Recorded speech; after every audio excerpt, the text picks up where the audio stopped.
from your time at the industry? Warning. This live is not made for children under the age of 18. Anybody 18 or over can join this live. Right now, I'm tapping into other YouTubers' channels, and we are getting involved in exposing the energy industry, and we're just checking out people's channels in general. First channel I'm on right now, that boy DD got a podcast. Um, this one is the industry's publicist risk it all, exposing Drake, Jay-Z, and Diddy. Now y'all know this Diddy shit been going crazy.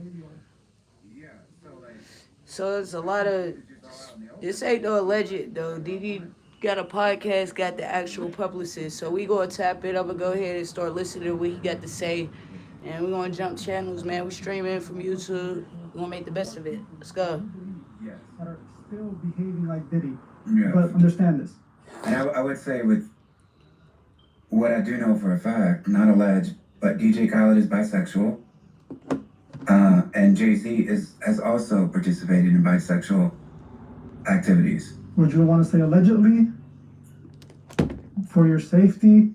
There's no, I would say allegedly, if it was allegedly. DJ Khaled, 100% has been involved in, he's bisexual. I did a show called One Shot, and he was in Miami. All this and he was is open back with facts. with the guy that he was with. He was gay, and I don't understand what happens there where, because nobody said anything to me like, hey, make sure you don't, go out and say this on record. Make sure you don't say this, da-da-da-da-da. So it's weird that would still be hidden. That seems like that should be a fact that DJ Khaled, at least in 2016, was definitely bisexual. Okay, and we're gonna. And Jay-Z is without question bisexual. Okay, I agree. Alright. I know It's all your prerogative. If you bisexual, if you into what you into. It's like I have nothing against. I'm bisexual. You know what I'm saying? But preference is preference. What I don't understand is why people can't live in the comfortability of their skin or try to put a mask on to fool the masses when you catch way more flies with honey than you do with shit. It's my opinion. We gonna tap back pushing in. this gangster, tough guy, manly of all men persona, and if it were to come out that they were not the manly of men, so I think that's the reason why they hide it. But I 100% believe that these people are bisexual, gay, or I believe that, like I said, the Freemasons, they don't see themselves as men. They see themselves as gods. That's what the 33rd degree literally represents. It represents enlightenment. It represents reaching the level of a god. And most people will say that God is genderless, even though in Christianity, God is a man, essentially a man type of being. But in the Kabbalist way that they look at these things, they see man and woman as one. It's called the great androgyne. If I'm mispronouncing it, I'm sorry. But it's alchemy in the sense where the femininity and the masculinity come together to create one being, which is a god. And that's literally what Masonry teaches. So I wouldn't be surprised if 90% of these people in the industry at the level of Jay-Z, Drake, Kendrick Lamar, Kanye West, all of these people at the top, if they're into this kind of thing, because I personally believe, and I've personally proven hundreds of times, that you just cannot get to that level without being a part of that club. Would you agree with that? What's your I thoughts? definitely would agree. Great. Drop your And thoughts listen, in as the you're saying comment this, I'm thinking section. about the DJ Khaled situation. That TV show, it's on BET right now. It's called One Shot. And I left. There's like stories out there where I left One Shot. And I said that I left One Shot to be because I was reunited with my birth parents. And that's not really, I mean, that is the truth, but the reason why I left, because the whole was gay. RZA is bisexual. Sway Calloway is bisexual. Who else was out there?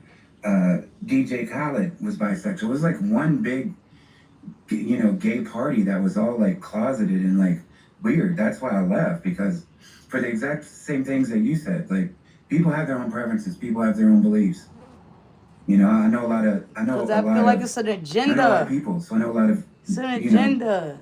gay Christians, and then I know a lot of people like the church Why that my wouldn't you family be able to started. That would celebrate be your like, there's no way that you sexuality could be or had it? a gay Christian. And you a There's no way you billionaire. could be gay and also be a Christian at the same time. And I've done projects that are, supportive of LGBT, but it was all out in the open. The one-shot thing that I did with DJ Khaled and Sway Calloway and RZA of the Wu-Tang Clan was all so gay and also hidden, and it was annoying and it was so weird because it's everything that you're talking about. Just like, be gay. Like, I'm gonna say it again. Thoughts, comments, y'all could go ahead and leave it in the comment section. That was a publicist that worked for big names like Drake, Diddy. Yeah, upper ups, all the A-listers, you know what I'm saying? And what he was basically saying is, if you gay, that's one thing, but to closet it and to be sectioned out because you're not comfortable about what you going through, but you want me to, I don't know, it's weird. We about to see what he talking about though. You all are missing the forest for the trees. This is not about if a person is really one way when they're another way. It's not about that. It's about what's the bigger picture here.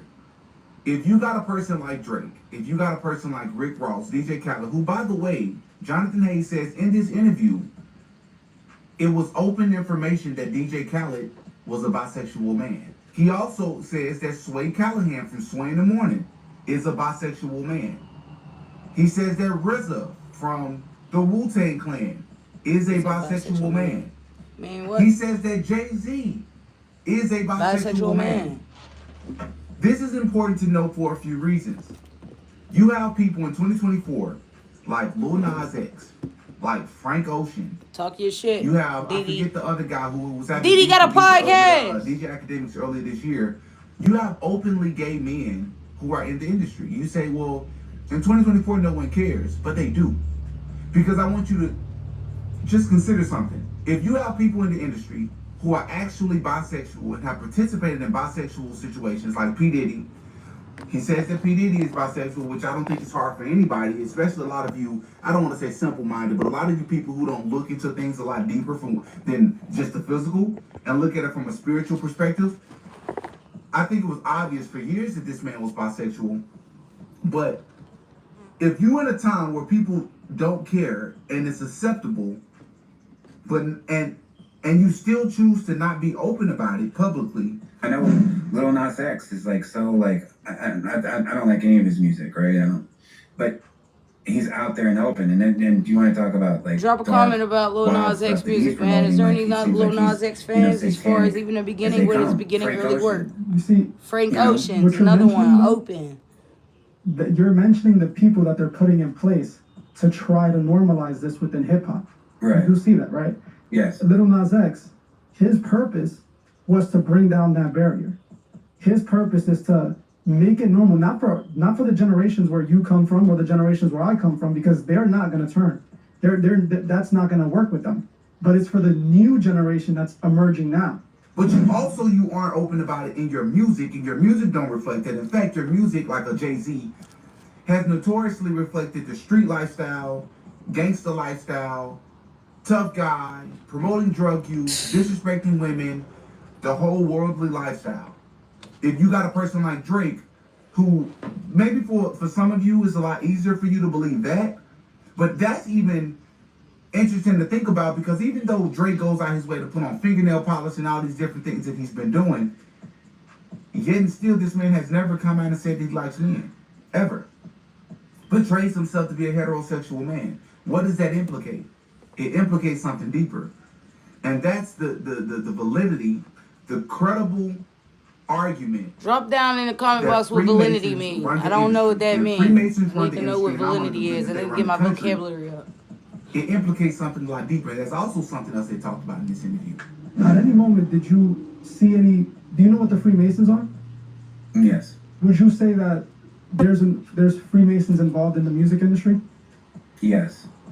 Okay, see, that right there should prove to many people alone that you're being 100% honest, because most people in the industry aren't going to say that. Right. Most people in the industry are afraid of this question, or they act like they don't even know what the Masons are. Now, But they show the symbolism so clearly. yeah, of course, and that's my next question. Do you believe people like P. Diddy, Jay-Z, Beyonce, do you believe they're members of either the Freemasons or other occult organizations? That's why I think Diddy's a one-on-one, because I don't really think that he was. It's kind of like what you said. Maybe he made somebody upset or something. Like Diddy's always been kind of like a lone ranger, lone wolf, right? He uses the same symbolism though. Right, but Jay-Z, you're right. But Jay-Z, yes, 100%. Okay, good. Are you a Freemason by chance? No. Okay, good. I just got it. These are the questions so that Right. my audience would trust you, and you know this is important to know. Jay-Z is definitely a Freemason. Diddy is 100% a Freemason. His the same man that I was telling you about, the guy who was interviewed inside of the jail by the police. He was interviewed in a interrogation room, and he was interrogated. And this is literally what he said. He said P. Diddy, Rick Ross, and DJ Khaled. He said they're all gay, and he said that they're all a part of the Bole Masonic organization. Diddy and Ross, which are good buddies, okay? They're gay. Who? Both. Diddy and Ross and Khaled. They're all gay. Okay? DJ Khaled, Rick Ross, and P. Diddy? Yeah. They all gay? Yeah. Gotcha. I know you may or may not. I know you're gonna believe me. You have what's called the Illuminati. How do I know this? Yeah, that's what I want to know. How do you know this? You know Sean Combs? Puff Daddy? Yeah. P. Diddy, whatever you call himself. Yeah. Yeah, go ahead. Yeah, he's part of what's called the Boule. The Boule is a branch of the Illuminati. Okay. Which is essentially it's a fraternity, a black fraternity within Freemasonry. Another big thing to consider when you're listening to this person talk, it's not like we're talking about a person who's no longer in the industry. So they're bitter, they're scorned, they're upset, right? They're angry, they have a bone to pick with people. No, he's admitted in this interview he's still in the industry. You say, well, one, why would you come out openly with your face on camera and talk about this? Are you not afraid for your life? Are you not afraid from a legal perspective from being sued? He said no, because he's already reached out and he's talked to the representatives of these people, and he's told them, listen, there are certain things in place. If anything happens to me, these other things will take place. Going back to the Drake situation, I also feel that Drake might have had something to do with what happened to you, for sure. Mhm. Do you believe that Drake would want to retaliate against you because of what you're saying now? No. Why do you say that? Because it's too much out in the open at this point. And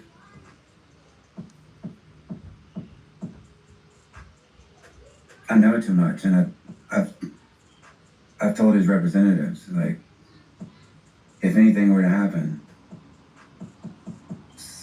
other stuff is going to happen to reveal information. I know too much.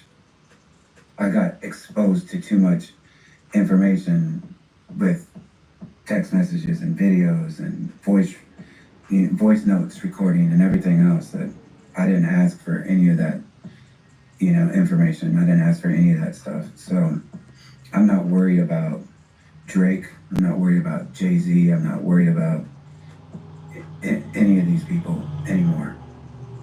And Because I realized that my mother told me a long time ago, if I'm not using my gifts to glorify God, then I'm never going to be truly blessed.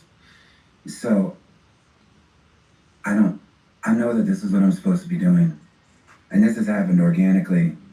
And these interviews have happened organically. And these things have happened organically. I wasn't seeking any of this.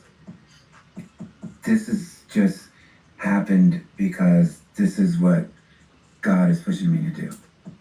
And that's not only what I feel, that's what I know because it's happening, right? So I'm not scared of that at all. If I would, I wouldn't be speaking. That was beautifully said.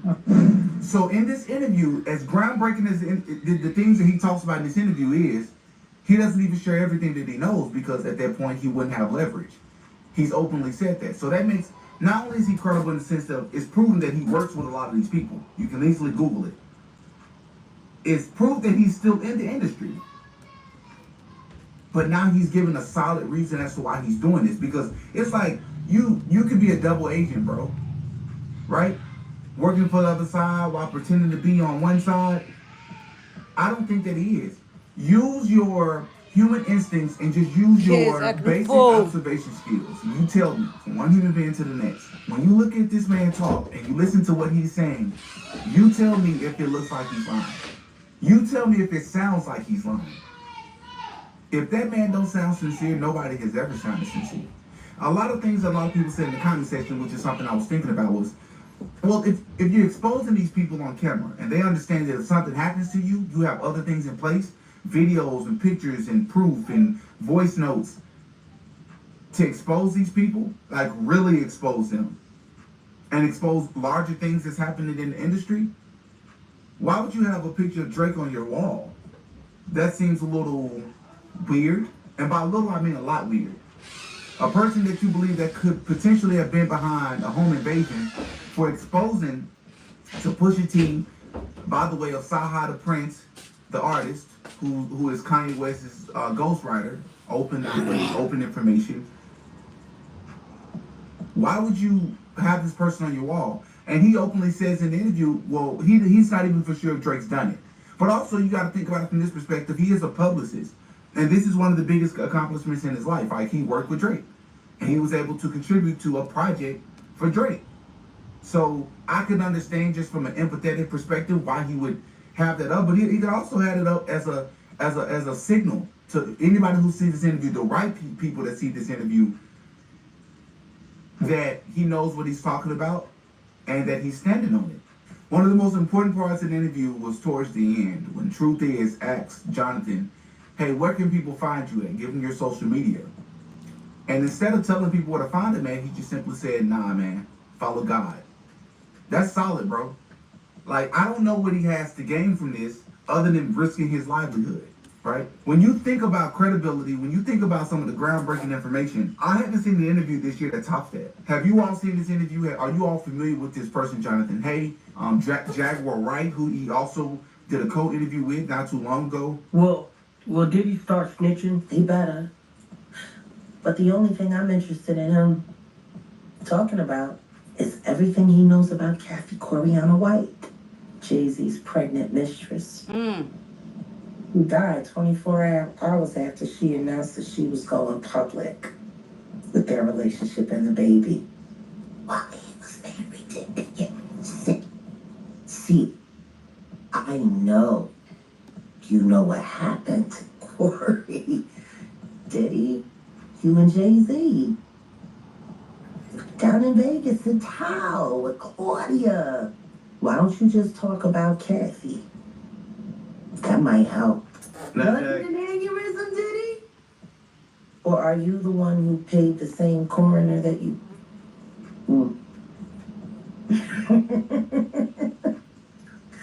Oh, Diddy, you should talk. Hop in the comment section, give me your thoughts, man. The year of 2024 has been strange. Alright, that was in 2024 for real. And yeah, y'all see where that shit going now. I don't know, I ain't wishing on nobody's downfall for real. It's really hurt my heart that hip hop did the community like this. You know what I'm saying? For you to finally realize like some of your best hip hop artists, music singers, producers, songwriters, all them folks was foul. Bro, it leaves a disgusting... It just leaves a disgusting taste in your mouth. Like, you can't even say, oh, I don't know if it's true. Like, nigga.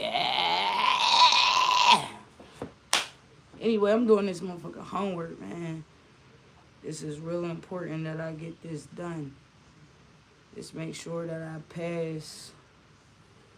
I'll go to class tomorrow. Probably take a test. Or get ready for the finals. But yeah, we lit. Alright, that was Didi though. I like his content for real. He got good content. Alright, let me see what else we gonna play. We having us YouTube be popping it. Alright, this one from Real Stories on YouTube, 1.9 mil. This was released a month ago. Let's get into it.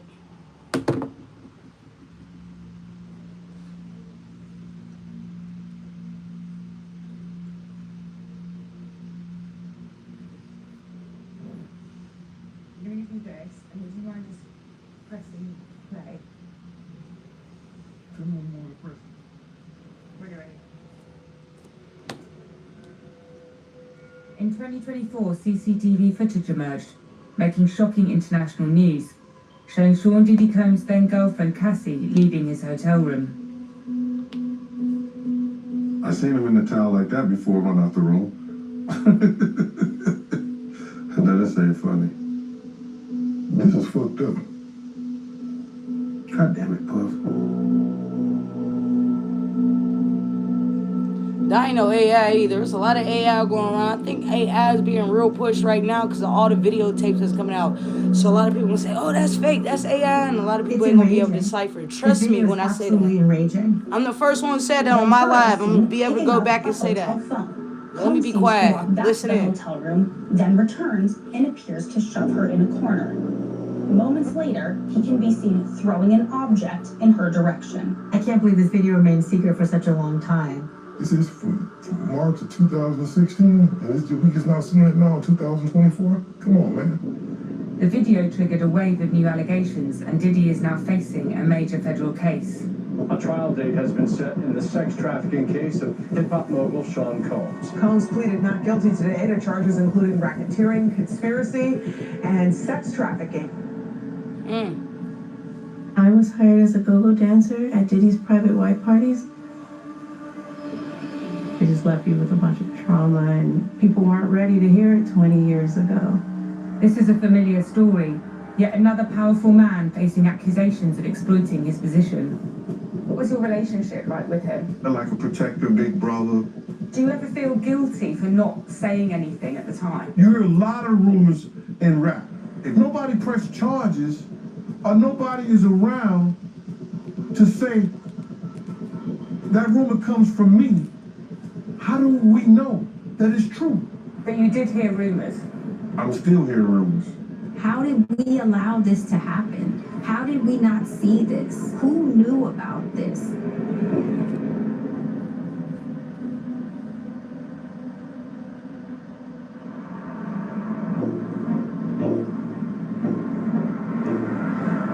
Come in, sit down, and shut the door. How do y'all feel about Diddy? P. Diddy rabbit hole is actually so much darker than I ever imagined. Known tool in the industry for years. Diddy has been accused of the unthinkable.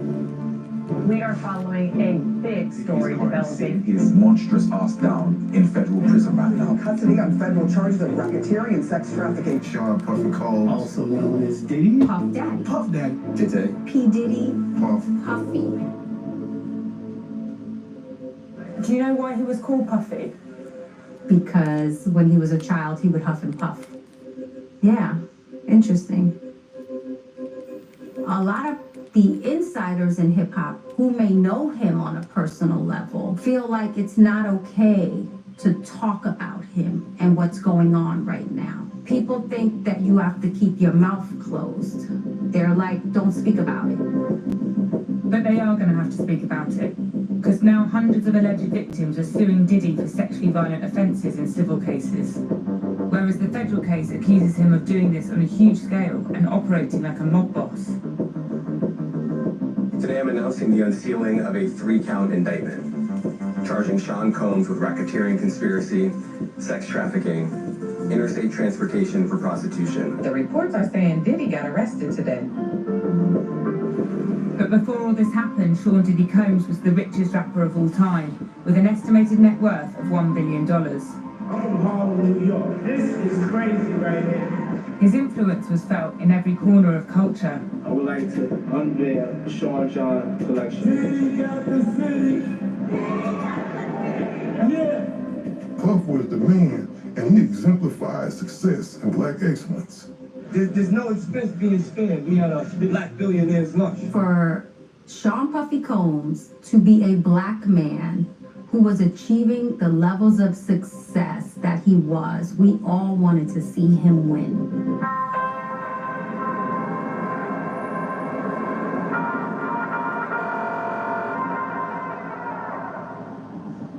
That's myself and Puff.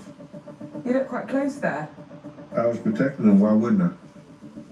I'm Gene Deal, and I was working with Diddy doing security from 91 to 2004. What was it like being his bodyguard? It was like babysitting an adult. I had to protect him at all costs so he could make other people's dreams come true.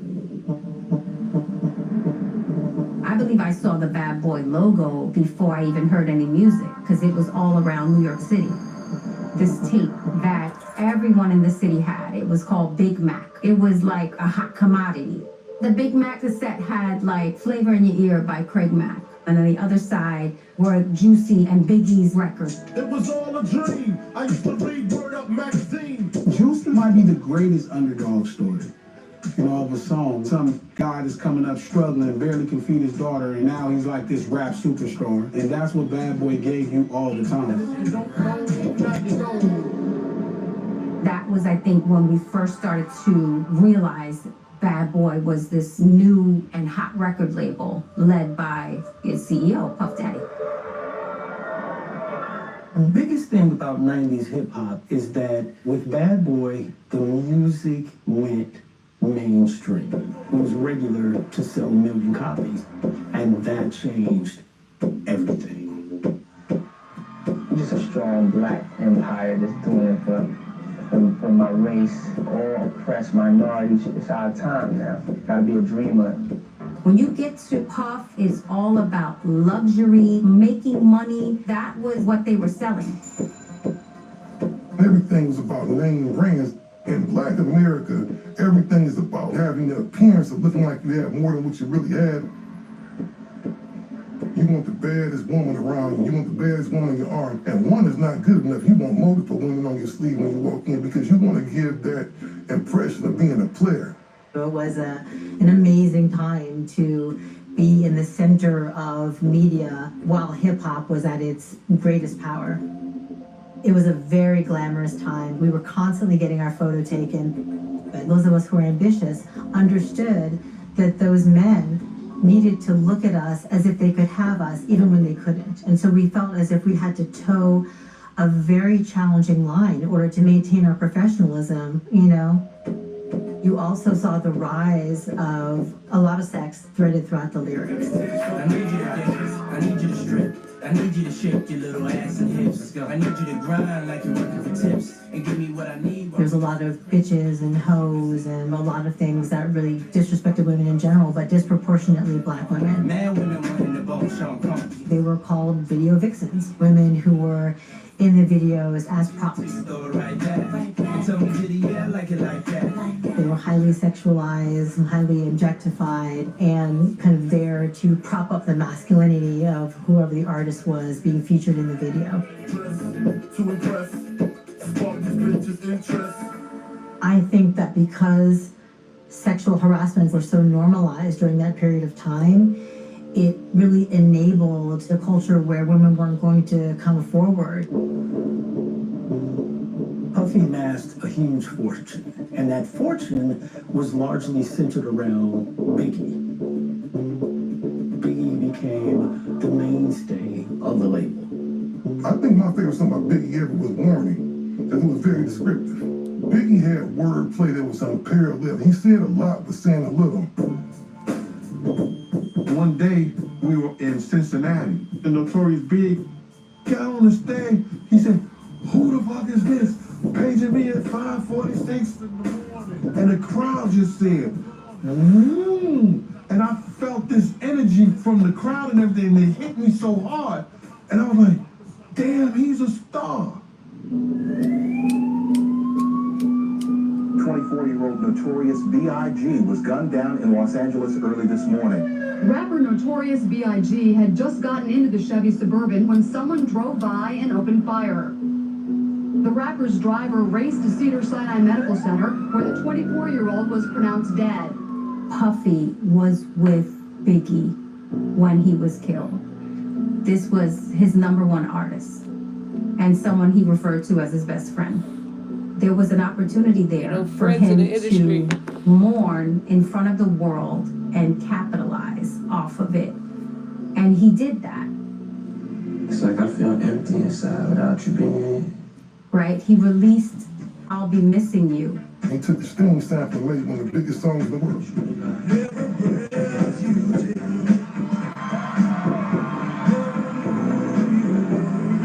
Memories give me the strength I need to proceed, strength I need to believe. That was one of Bad Boy's biggest hits to date. Puffy wanted to be a star. If you look at Puffy as an executive, he was always really just kind of this over-the-top guy. He wanted the light. Puff became the superstar Bad Boy. He became the face of his own label. That was like the ugly duckling becoming the beautiful swan. Everything Biggie had aspired to do, Puff did it after Big died. Biggie had plans to start a clothing line. Puffy wanted to start a clothing line. When Puffy launched Shine Shine, it was a very successful clothing brand. It became so popular that you would see suburban dads wearing it. You saw Anna Wintour of Vogue magazine and Condé Nast at the fashion shows. It's not a hip-hop line. Anybody could wear it, any race, religion, creed. We started to drive culture in a way that we couldn't have predicted. Everything that Puff did was a moment. It was a movie. Am I letting y'all down? Let me know. Am I not representing y'all the right way? You know what I'm saying? The fuck? Shit started out in the Bronx, man. Look where this shit is at now, man. Someone on the clone shot. It soon turned into a nightmare.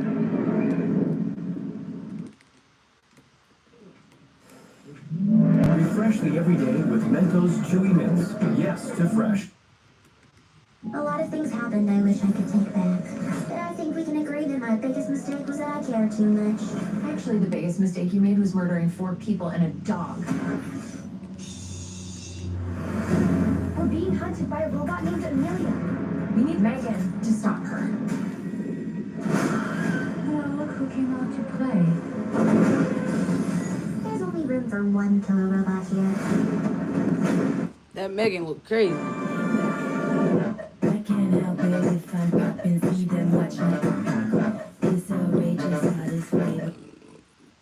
Biggest Stars is being accused of rape and abuse. Hip-hop mogul Sean Diddy Combs was sued in federal court yesterday by former partner and singer Cassie. She is accusing Combs of over a decade of violent behavior and disturbed demands, including sex trafficking. When Cassie filed her lawsuit, that was the first time I had heard about any sex trafficking allegations. Cassie sued Diddy for $30 million. Very few people believe that lawsuit. She's trying to get money out of this. The acclaimed music producer vehemently denying the allegations, his attorney calling them offensive and outrageous. The next day he settled that case. The settlement was announced late last night. And then I really believed it, because I was like, that was fast. And then the video came out. In the surveillance video, Combs can be seen grabbing Ventura and throwing her to the ground. As Ventura lies on the ground, Combs then kicks her twice. We had no idea what was really going on behind closed doors.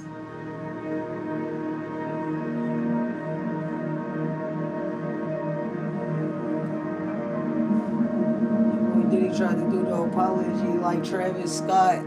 That was not an apology. The baby, when he said he don't mess with all the gay people and then apologizing, now you cannot apologize. What's done is done. Take it for what it's worth to the dirt, motherfucker. Music mogul of sexual and physical assault. One alleged she had been gang raped by Diddy at a recording studio.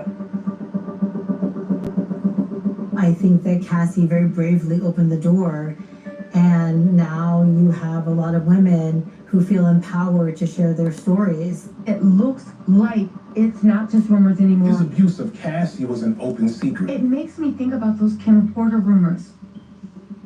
I think Puffy definitely had a reputation, and there were, how do I say this, stories about violent behavior behind the scenes, but they were just rumors. Before Diddy was in a relationship with Cassie, he had started a family with Kim Porter. I got a phone call to meet Puff over at St. Luke's Hospital on 112th in Amsterdam. I could see that Kim had bruises on her face and she was really shook up. Did you not think something's not right here? I knew something wasn't right, but she's at a hospital. There's social workers, there's police, there's everything right there. I'm there to make sure nobody comes in there and do anything to Puff. So you didn't feel like you should have said something because obviously you witnessed her. I asked her, was she all right? She said, yeah, I'm fine. But there's only so much that I can do. We just brushed a lot of things under the table during that time because it was so incredibly prevalent. I had a lot of things happen to me. You know, I had rappers proposition me at parties, grab my body, not want to take no for an answer. I had one specific incident where a very prominent music executive locked me in a limo and wouldn't let me out until I kissed him. You know, I could not get out of this limousine with this man who was groping me. So it was a dangerous time. As fun as it was also really dangerous. Yeah, industry dangerous. My name is Glasses Malone. I'm more of a culturist in this space we call hip hop. So I guess people would call it just a rapper. But I take the job a lot more serious. So you said you don't feel like you're a misogynist. No. What about your song #Rihanna? Beat it up, beat it up, cause playing with the pussy ain't enough. I'ma treat it like Rihanna. The bitch call me Chris Brown. She love the way I put it down when I treat it like Rihanna. It's poking fun at the fact Rihanna and Chris Brown got into a fight in a car, and Chris Brown was looked at as if he was an abusive man versus a man that got into a fight with his woman. Glasses Malone is one of the most intelligent people that I know. But when he uses the word bitch, I ask him sometimes, like, man, do you really have to say that right there? And he'll tell me you're losing your thorns. I just wish we would think more, because a lot of powerful people are making money off of that. And as long as you have that, it's going to continue.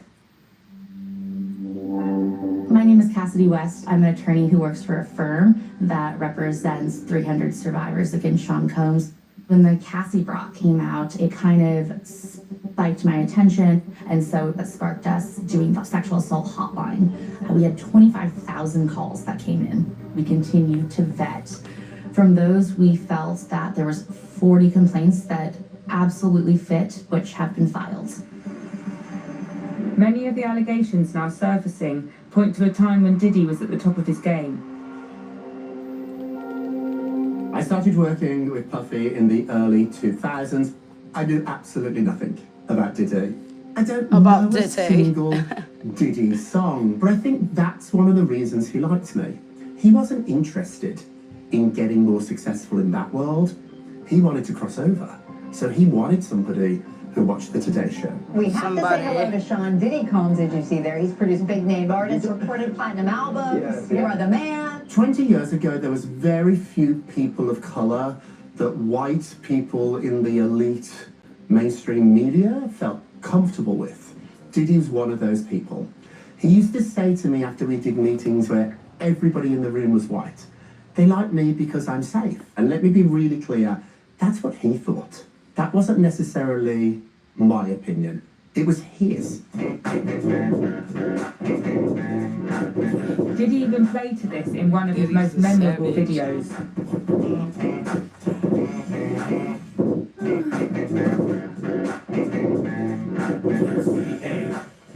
Going nowhere, we ain't going nowhere. it can't be I stopped ended up now, spending a lot and of it's time with him. bad I'd boy travel for around life. on his private plane. Before a big interview, I would sit in the car with him and practice what he was going to say. And so we developed a kind of a close relationship. He was charming. He was absolutely charming. And so it's very, very easy to get intoxicated in the world of Diddy. He's amazing. You think I could book that for like the weekend of the 14th when the soundtrack comes out? Puff was a notorious asshole. I love you, man. I got my MTV out. I'm a savage! Whatever I want, I'm going to get! Whatever I want, I have to get! Whatever I want, I gotta You talk to get. anybody who worked for him, and they've got all kinds of stories about his temper and his demands. What's next? Give me something else. What can't you do? I can do it. I can do anything. Puffy was like a live boss in the sense that he let everybody know I'm in control. And if you step on my toes, I'm gonna squash you. The richer and more powerful Diddy became in the spotlight, the darker the allegations grew behind the scenes. Yeah, the bigger the money, the bigger the As early as demon. the early 90s, Scheming. we were having discussions about Puffy's interactions with minors.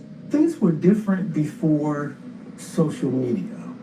Before social media, you'd hear stuff, but if you couldn't confirm it, you kind of let it go. Who gonna stick around and confirm a story, and be like, I'm gonna be the one to put Diddy in jail? Nobody wanna be the first one. They want somebody to take the first lead, then they follow. Of sorts in a hotel room in New York. That is when he says that Combs gave him soda. This accuser says that he froze in terror as he was sexually assaulted. He says that he lost consciousness and that when he woke up that he was in pain. Now, Combs' attorneys deny these claims. When I reached out, The profile of some of the survivors were minors. You don't want to believe that that's something that can happen to a child. It's not necessarily about sexual preference, but truly about power. Where is this actually going? Who was this person? Is Puff not the man we thought he was all these years? I love it. I'm showing Diddy Combs. Proud owner of Ciroc Vodka. The endorsement of Ciroc Vodka made him a ton of money. You know, I'm an entertainer, more like a ringmaster. And so the ringmaster vibe goes from the performance to even business. Hey, yo. We need to pass some Ciroc out over there. Ciroc and Diddy became inseparable, with him constantly promoting it. The partnership took sales from 300,000 to over 2.5 million cases per year. It made him a billionaire. Another layer of complicity is brands partnering with him when there are rumors going around. Maybe they did turn a blind eye to it. This tastes good. Ciroc Vodka. Do they do their due diligence? There's enough out there for a lot of these brands to know. But I think the corporations just look at it like it's dollars and cents for them. It was Diddy's infamous parties that made him a magnet for brand money. You're cordially invited to celebrate the birth of Sean Puffy Combs. Sean, P. Diddy, Puff, Pastry Combs. Puff the Magic Dragon. That Puff I think that pastry video comes. They feeds tried into that the man. duality that we have to now reckon with when we think about Puff. We have these allegations against him, and then we have Puff, who was able to create these parties that everybody clamored to go to. The white party cemented Puff as one of the most important figures in culture at the time. Diddy's white parties were an extravaganza. Extravaganza. The parties, big, fabulous parties that were very difficult to get into, was a way to make himself the king of New York, and they were great. This is the legendary white party. This is the real white party. The real one, not the fake one. I was in charge of the guest list. It made me really powerful. One publicist offered me $10,000 in cash to get their client in. Didn't get in. The number one rule: 10K? to wear Still didn't take it. head to toe white. You had White to be shoes. down, man. If you turned up with a black belt on your white jeans, I'd tell you to take the belt off. You had to be down, man. You have to be clean shaven. He liked people to be waxed. Your shoes could not be scruffy. Your hair had to be done. He liked men and women both wearing makeup. He also liked you to be moisturized. The first white party I ever went to was as editor-in-chief of Honey, and my new boss asked me to go to the party with him literally the day before the actual party. So I remember going to a department store and buying a strapless, white dress because I had nothing to wear, and being so incredibly nervous because I had never been in an environment like that in my entire life. We pull up to Puff's mansion in the Hamptons. There's every manner of artist and executive and model and movie star like wearing white. You had everybody from Ashton Kutcher. That boy Ashton Kutcher was having a good time. And I was freaking out. And then I meet Puff, and it was so nerve-wracking. You could just feel the energy swirling around him. This was a man of incredible charisma. He was the ringmaster. We had everything from topless mermaids swimming in the pool to lights and acrobats and fire dancers. I remember I went to one Puff parties with bottles of champagne stacked up. They had the food on the lady. It was some crazy stuff. If you wanted to play with your nose, that was there. If you wanted the service of a woman, that was there for you. Pretty much it was like Sodom and Gomorrah. I don't know that I even finished a glass of champagne that night because I was too scared to lose control at all, Why were you scared to lose control? I was being ogled, by a lot of people in a way that made me feel very uncomfortable. People thought it was acceptable to talk to me in a way that was very disrespectful. They felt that it was acceptable to grab me or to proposition me and to get angry when I would say no. The kids have like an hour left.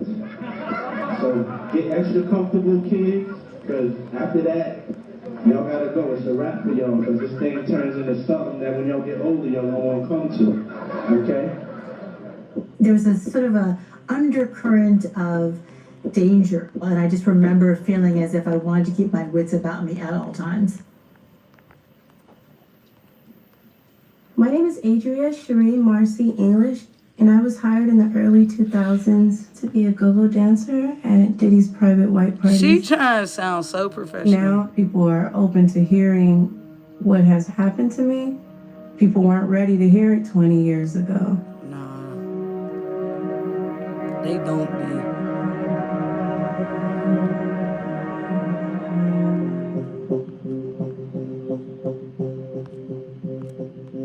I first started dancing at Diddy's white parties in 2004 in the Hamptons, New York. In the Vibe magazine, they gave me a caption of guest strikes a revealing pose. I was surprised because I wasn't just an invited guest, I was hired entertainment. I looked up to Diddy. He was an icon, he was innovative. I had dreams and goals to be in the entertainment industry, and I wanted to rap, sing, perform. And so when I got the opportunity to dance at the white parties, I really took it seriously. The first time I met him, he was very nice, charismatic, he had a presence about him, and he walked us around because he had makeshift stages set up throughout the home to like elevate us above the crowd. Them white parties used to smack her, like, you're gonna be here. But after like a certain hour, everybody get hot out their clothes, and then that's when the freak It led me to believe that, I had special talent, special skill. They liked my energy. Allegedly, I felt that I right? belonged. I felt accepted. So it was a very great experience initially. Most of us that went to Puff's parties also knew when to leave, right? So there were some rumors that, there was an after party that may be going on that you probably didn't want to be at. Now we understand that these parties were incredibly dangerous, not just for women, but for a lot of different people. What do you do to make just an amazing killer party? This is what you need to do. When they was interviewing him about the parties, that's blackmail. This didn't age well. None of his interviews age well. We need alcohol. Right. Alcohols. Right. We need locks on the doors. This is sounding kind of dangerous now. He was telling us what he was doing right there. He's able to publicly joke about it with no repercussions at that point in time. I've spoken with many people, and there's absolute consistency. The after party is where we're finding that a lot of the alleged abuse took place. My lawsuit was filed under the Gender Motivated Violence Act. It's for coercion, it's for sex trafficking, it's for forced labor. After about the second or third party is when I got asked to do extra things more than dancing at the private white parties. It was more mingling more and being available if they wanted to participate in extras, I should say. I wasn't so above board.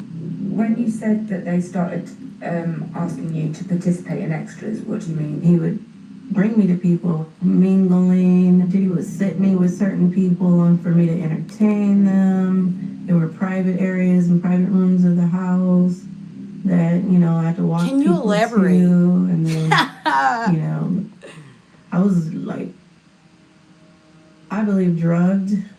We were drinking from certain champagne bottles where it was like your eyes were open, but you were blacked out. And whatever it is that was in those drinks, it made you a zombie. My 20-something-year-old self thought, you know, it was normal and this is what rich people do. Like, this is how they party, and this is the elite. A lot of times the people that were outside didn't have access to the inside of the party until after a certain amount of time, when it would start to get late, Diddy would make an announcement that, hey, you know, if you have kids here, real party is about to start, so now's the time to go home, you know? I think I made my point clear. So the child welfare come in here in 30 minutes, that's on y'all. My kid's downstairs. 15 minutes, the kids have to go. Thank you very much. Well, it don't sound like he was into the kids just yet then. I did notice it would be minors at the party. I thought that was kind of weird. I don't think minors should have been at the parties. I didn't feel like I could speak up in those moments. It was very intimidating. Even celebrities were talking openly about the parties on one of the industry's biggest podcasts. I moved to New York City. Oh, this and I lived with Sean Puffy Combs for a year. Usher interview. New York to something called Puffy Flavor Camp. On a Howard Do you understand what Stein that's like? stream. Place was like just filled with chicks and orgying like nonstop. Hey, it was curious. I got a chance to see some things. Yeah, but you were 13. What were you seeing? I went there to see the lifestyle. It was pretty wild, and I didn't necessarily understand. 14 years old. You're a dad now. Would you ever send your kid to Puffy Camp? Hell no. The profile of most of the survivors are people that were employed by him, people that were trying to get into the music industry, people that he was easily able to manipulate with money, the hope of fame, and ultimately people that he was able to silence as well. I was asked to perform sexual acts with his Did you? guests. Initially, I was told I had to wear white, but later on, they transitioned me into wearing a black dress that Diddy provided. And I believe they had a dress put on me, so it could be a rather quick thing. It didn't have to be so much taking clothes off, kind of just flipping the dress up type of thing. And so, it was kind of degrading, but because of the status of the people involved, it was kind of like, well, this is better than a regular person, a regular guy. Like, this is someone who's rich and famous. And so I thought that was gonna graduate me into being able to sign a don't work record like deal. that Because I kept at bringing all. up, like, well, you know, do I get to get in the studio now? And he would always say, you will, you know, just one more, you know, you're doing great, you know, keep it up. And so it was like coercion of my heart. He knew like how important it was to me. And so I believed it. I was very gullible, very naive, very trusting, and I wanted these things to come true. We all been And young, so I dumb, went and full along with come a lot of before. it. I don't folk How that. many people do you think that I'm you glad she brought came out off and was to able to tell her truth on engage sexually game. with? I would say probably over 20 in all the parties. I did hear that when they did the raid on the house, that the tapes that he found, that I may be on them. So it could be more. What we found with these cases was an evolution. It was an evolution of how the assaults were taking place. 2 decades ago, it was men, it was women, but it was really allegedly Combs himself doing the abuse. And as he evolved, it turned into him really using his staff and other people to help him facilitate the abuse. And so that was interesting. Did you ever help with any parties that happened at his house? Never. Never told about them, never invited to them. I don't want to come across as naive, but I believe if stuff happened, it was at an after party. I would say that if someone said they were close to Diddy, but they never heard about sex parties, they weren't as close as they thought they were. Can you understand how, if you're saying that you were that close to him and you spent that much time with him, people might not be able to understand why you didn't know? Yeah, I can totally understand why people think that I didn't know. I didn't know. All I'll say is, okay. I don't know how you can be around someone that much. I mean, come on, this stuff is it's widespread. I wish I knew. Diddy didn't just con me. He conned you. He conned the entire world.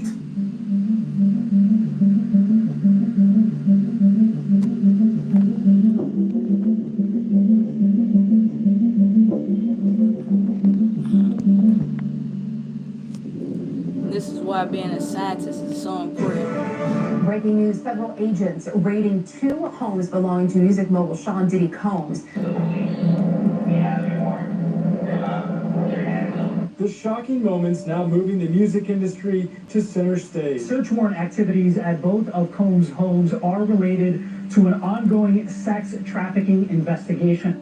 When Puffy's house got raided, I thought there has to be something else that we don't know.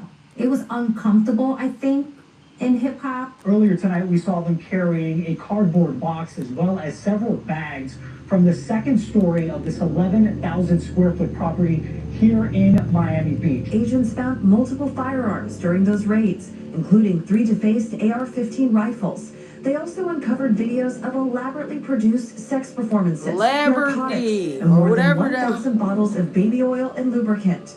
I do think a lot of this is more bullshit. It's definitely bullshit. If Puff has enough power and influence to silence hundreds of people that he's sexually assaulted, fuck no. And he's black in America. Fuck no. If that was the case, systemic oppression is not real. Why are you so reluctant to believe it's true? Okay. It's a really great question. Because I don't believe hip-hop would let a rapist run around in his clutches for 30 years. What would it mean to you and your relationship with hip-hop if that was the case? Devastating.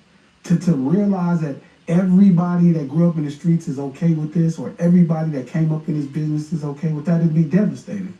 Round up these motherfuckers. If you want me to believe, it's a lot of motherfuckers that need to be rounded up. If that man over there was able to get that off, that means he was in power. I had an attitude with the guy that's Puff bodyguard. King Deal. Yes. Bro, how the fuck did you see all this punk ass shit going on and you did nothing? You are the problem. If you let this shit happen, if anybody in hip hop let this shit happen on their watch, you are the fucking problem. Hey. Did you have any idea what was happening when you were around? The knowledge that I had with Puff, when he went in a room, he always had, if it was 2 girls, it was 2 boys.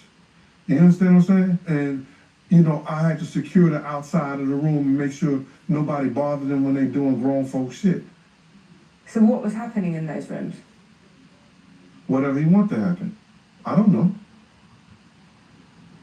Sometimes he'll run out the room with just a towel on. But they doing grown folk shit. I don't know what happened in there. Do you ever feel guilty for not saying anything at the time? But what am I gonna say? Who I'm going to tell? Who am I going to tell? Tell me who I'm going to tell. The problem is, Gene, is that when we have hundreds of allegations like this... Now you do. If people heard rumours and didn't say anything, the culture of silence is what could enable people. Let me tell you something. Anybody y'all could go to my YouTube channel right now, and I got a clip of that. The dude Donette if they were called working Gene for out, Puff, then Gene 9 times out of 10, they wouldn't have said jack to him. And that was real. And I'm sorry to say that.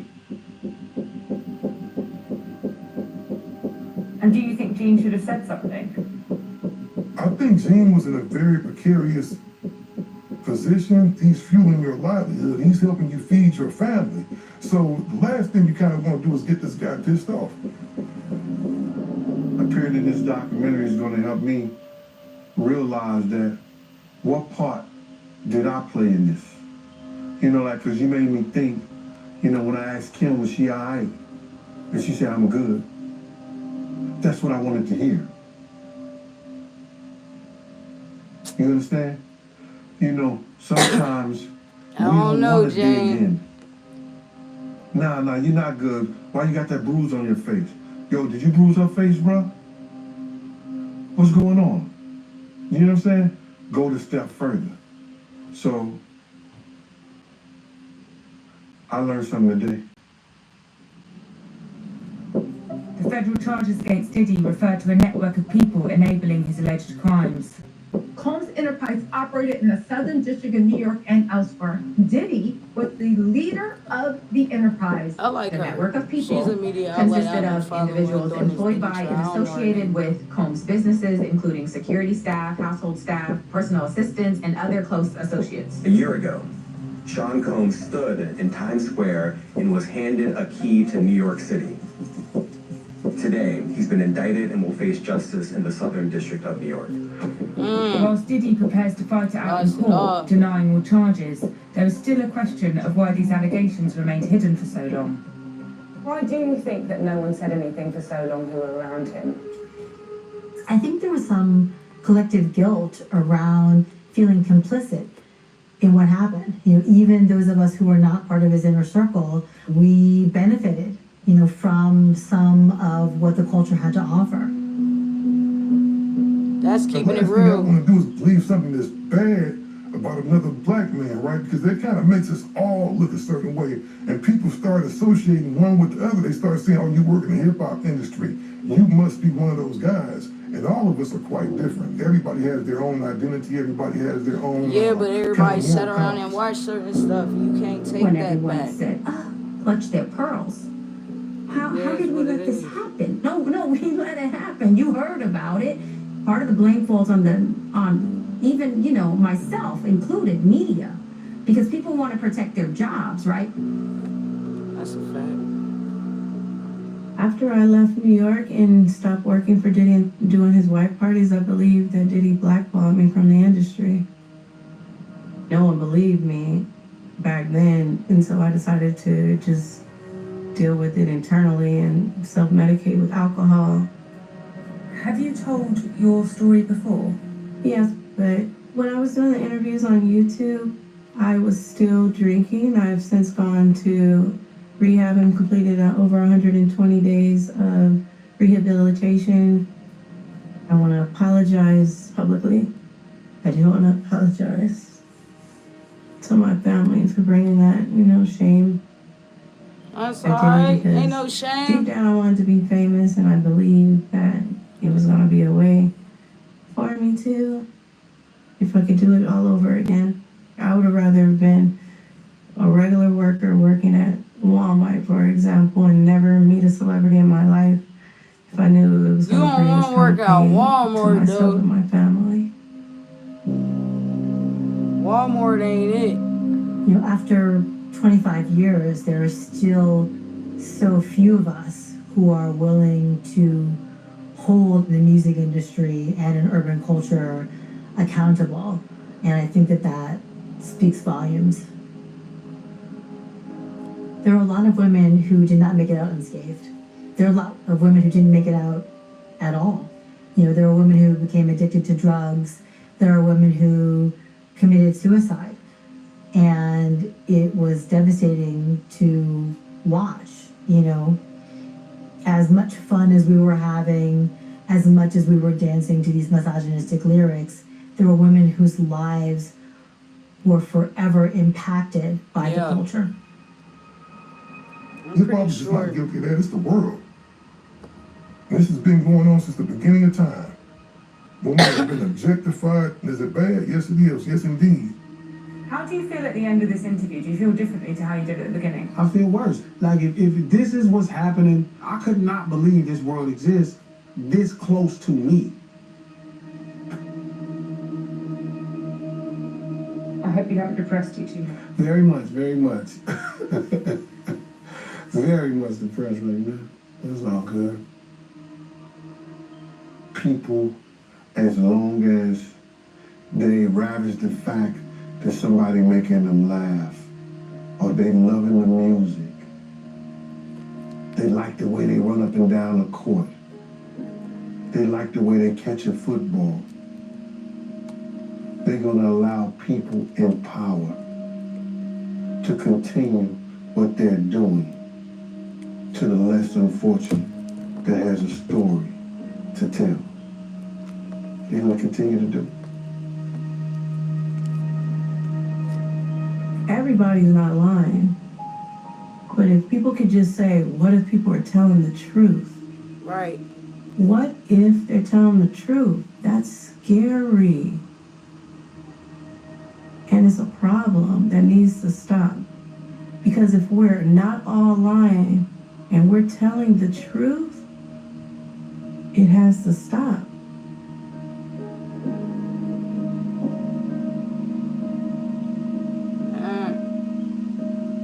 Thoughts in the comment section, man. Trigger warning, for real, for real.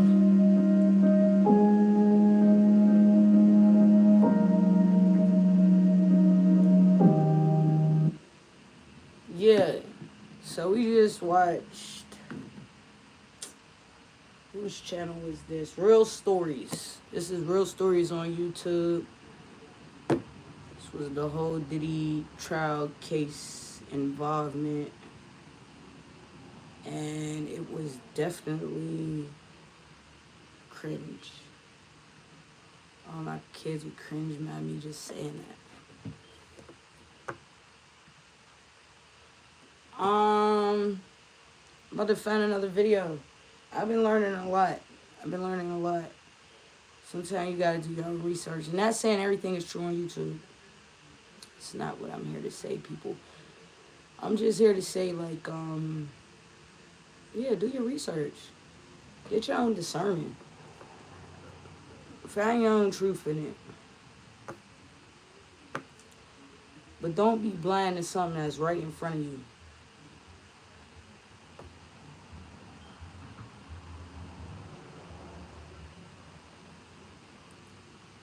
I'm trying to get this started. Let's see.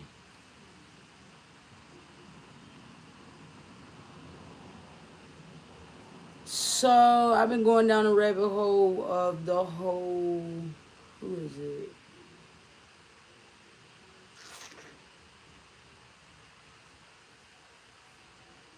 Kodak Black. I don't know, something just like came over me today about Kodak. And they got Kodak on camera doing something. I'm not sure what he's doing. I'm not being shown what is done to him. I'm not even saying that. I legitimately, what I'm saying is, I'm tapped in, right? For whatever reason, or for whatever the case is, Kodak Black has some type of, he got some type of blackmail on him. I believe that.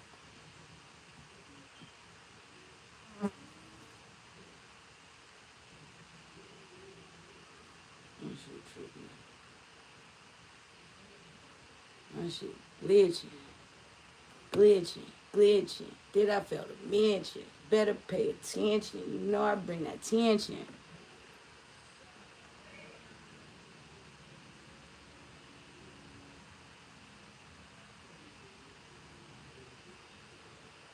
This is the Kodak Black.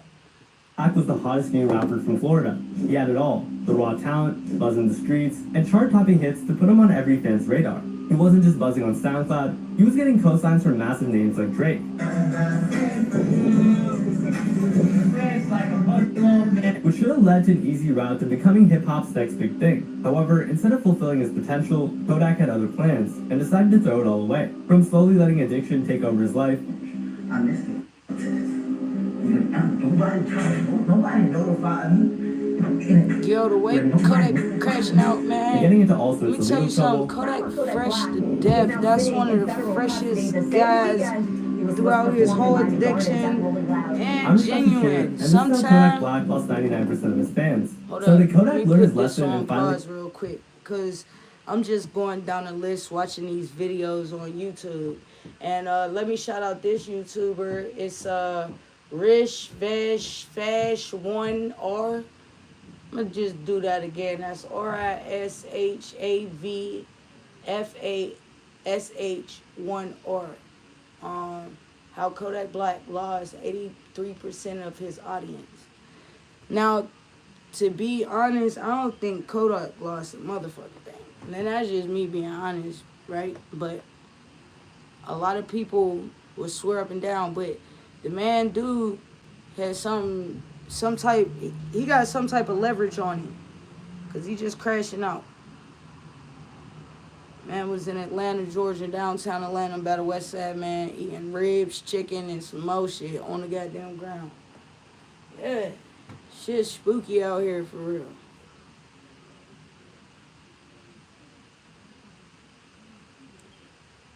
Service engine.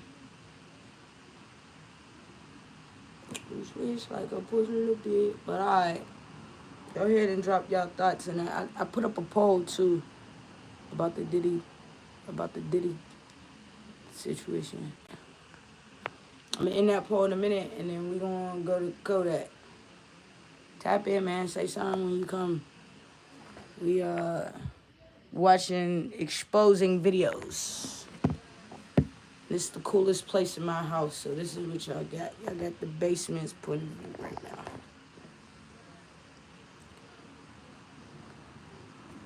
How I put this down? Gotta press the X. No, I wanna keep streaming, bro. In poll, no.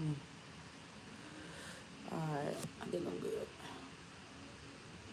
Let's do it. Out of trouble to focus on his rap career? Well, not really. Because shortly after he signed with a major label, he still couldn't keep his act clean, as he was arrested in 2015 for a whole slew of charges, including robbery and kidnapping. He was allegedly pulled over by the authorities, who found funny grass on him. That's not all. They also realized he had a license. They call some weed funny grass. Now, apparently, police caught him riding dirty. So he had some fun. He did not have a gun, which is good. Reports say that he forced a couple of individuals into his car without consent, which makes it straight up.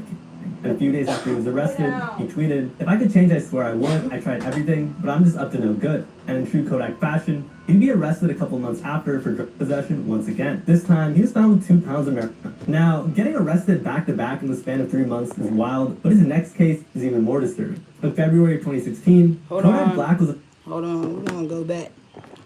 Right now, I gotta go get something to drink. I'm thirsty, and my puppy is hungry. Come on, lady. Come on.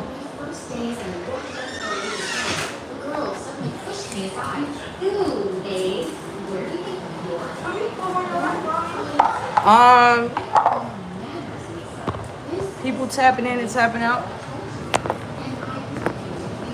Where were you? I'm chilling. Doing homework and stuff. Are you alive? Yeah. Hey guys. Yeah. Hey guys.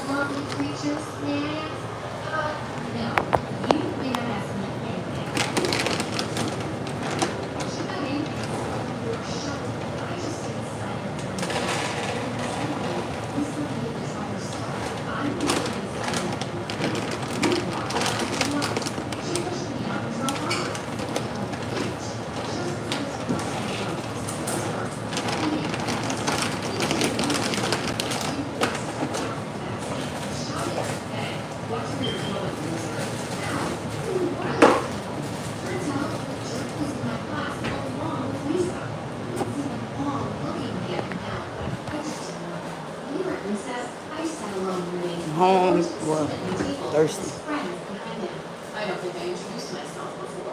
I'm Vincent. What's your name? You can call me whatever you like. After all, what's your name? Huh? What are you saying? Would a rose smell less contained products if I am not burned all the time? Would I be less annoyed by you if my name wasn't Marianne? The answer is no. Why? Marianne? You don't need to remember.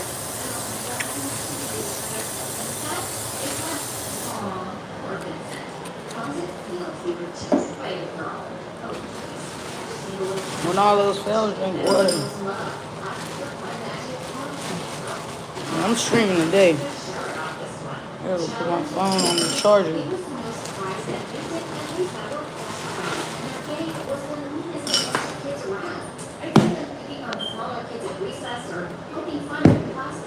They didn't even spare the teachers. So I was horrified when the teacher announced that I inherited Vincent for a project.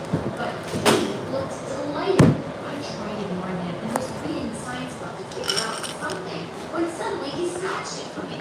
Why are you always staring at the book? We could be looking at other things. Like me. I don't have time for your nonsense. Keep that back. Okay, but you really are with me. I better jump off a cliff. Wrong answer. And with that, we ripped some pages out and threw our book in a trash can. What is the matter with you? Don't you have any respect for anyone or anything? Ain't nothing like water. We about to get back to exposing the industry.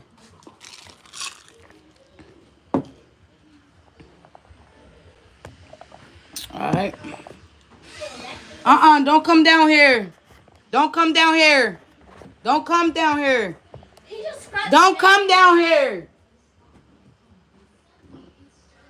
Arrested after allegedly essaying someone in South Carolina after a show. The victim felt that Kodak forced the victim onto the bed and then onto the room of the floor. Kodak is alleged to have forcibly removed the victim's underwear, assaulted her without her consent. This case ended with him being charged for criminal sexual misconduct. Now, surely Kodak had learned his lesson, right? I mean, he had a budding career ahead of him, he had millions of views on his music videos, and was backed by a major label. So it would be a horrible look if he kept on adding more and more charges on top of his criminal history. Well, this is Kodak Black we're talking about. So of course, 2 months after the disturbing essay case, he was arrested in South Florida once again after he was caught red-handed by the authorities partaking in a drug. But it wasn't just a random drug deal gone wrong, because once the officers started to approach Kodak's car, he did the worst thing imaginable. You see, instead of surrendering peacefully, he instead revved his engine and started to speed off in an attempt to get away from them. Police followed with their sirens on and said that Kodak refused to pull over and ran a red light while going 60 in a 30-mile-per-hour zone. The chase finally ended after they caught up with him, and they also seized his loaded pistol.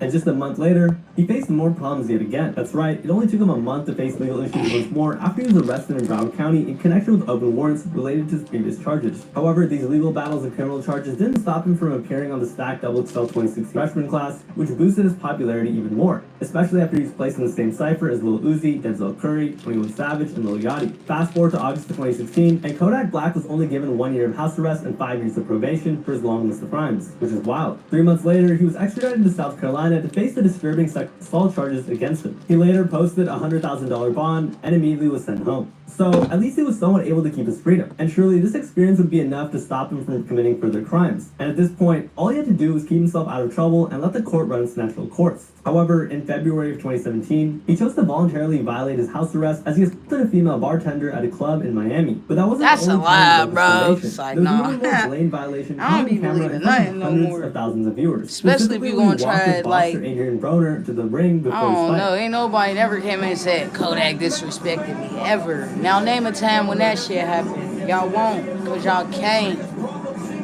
And that's why that boy Glee. But it wasn't all that. A month later, Kodak finally released his album Painting Pictures, which was his debut album. It was a massive success, selling over 70K in its first week and even landed the #3 spot on the Billboard charts. And I hate AI narrated YouTube channels. You get what I'm saying? Success was in the music side of things, his legal issues were not far Press off. pause You on see, this. after he released his most Because successful I gotta give my thoughts too. I'm a YouTuber. You could check out my channel and you could go and leave your comments and say what you want to say, right?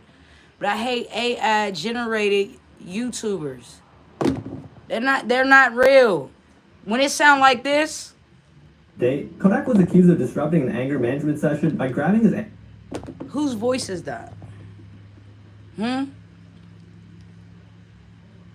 Whose voice is that? That's not real, folks. So a lot of these artificially generated videos is going to be on point to talk the most shit and has no insight on real human being. Being a human being. You feel me? Like, nigga, please. We about to get back to this video. I'm done talking shit for real. I wanna get through this Kodak video. It's 56 minutes. I got time today though. So yeah, let's get back to it. Her management counselor by the arm after she threatened to call 911 when he refused to leave the session. To make it worse, she reportedly asked him to leave because he was intentionally disrupting the session by burping repeatedly. And just 5 days later, finally, after all those times Kodak violated his house arrest and probation, he caught up with him, as he was found guilty on 5 counts of house arrest violation, with the judge sentencing Kodak to serve a year in prison. But it wasn't all that, because there's a catch. You see, the judge threw in a deal which stated that if Kodak managed to complete a single life skills course while behind bars, then his sentence would be reduced significantly. So he successfully finished the course and was finally released in June after only serving 100 days. He served 97 days of a 364-day sentence, and that was for violating house arrest. So now he's back on house arrest for another year, and he has to get permission from his probation officer if he wants to travel anywhere for work, even when he's inside Florida. Following his release, Kodak went on to drop the classic First Day Out, capitalizing off the buzz he had with his recent arrest. And it would have been great if he just stayed out of trouble and made sure and got his act right. Once again, this is Kodak Black we're talking about. So something was bound to come up, one way or another. And as it turned out, keeping his act together was asking way too much, because right after New Year's in 2018, he was back in the headlines, this time for some wild charges. Prior to that, the only legal battles that he was involved in were issues regarding child support, but that all changed when he went live on Instagram. See, the police were apparently tipped off that Kodak's live showed himself surrounded with weapons and drugs while having a child on camera. He got arrested by the authorities while he was still on Instagram live. A nigga will ride a nigga's coattail until they have no more coattail to ride. He was then arrested on 8 different charges. So did Kodak learn his lesson this time? No. Please. However, Kodak didn't just get into legal trouble, he also got into a number of controversies that made his peers in hip-hop look down on him. You see, that year, Nipsey Hussle passed away, and when he did, the West Coast and the hip-hop world lost an artist who they all looked up to. And while others showered the child and girlfriend that he left behind with condolences and prayers, Kodak had other plans. You see, he wanted to pursue the late rapper's girlfriend, Lauren London, instead. On an Instagram Live, he claimed,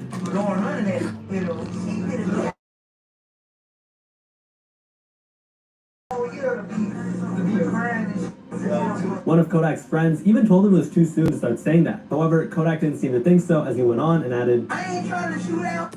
I'm saying this, look.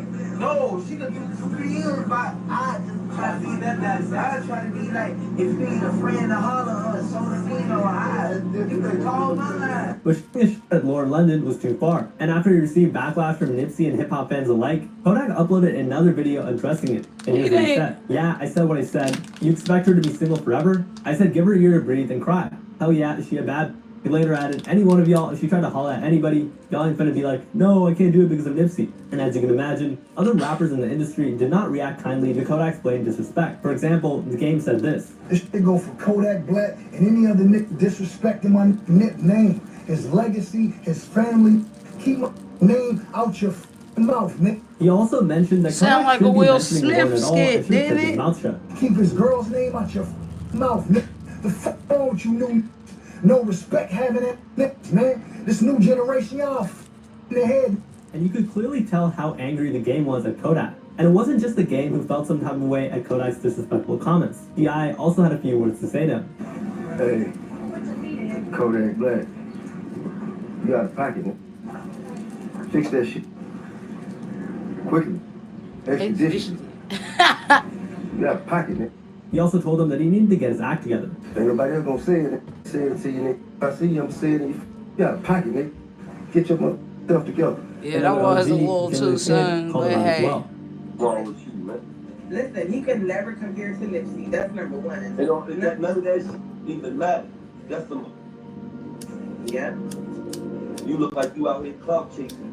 Look at you like, look at you like you a thorough youngin'. Yeah.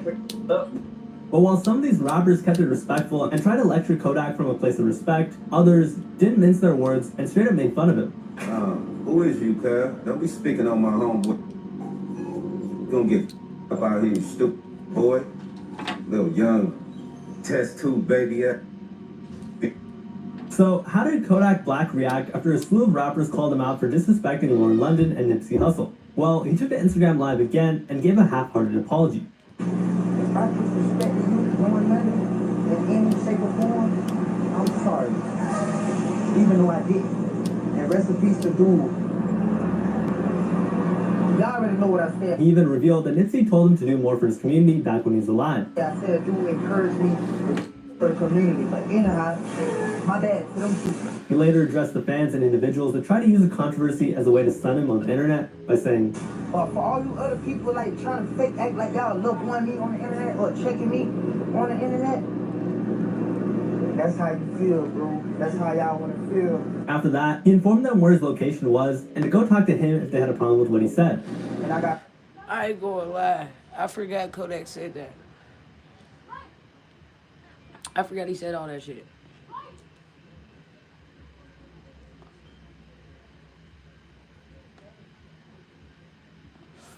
Forgot.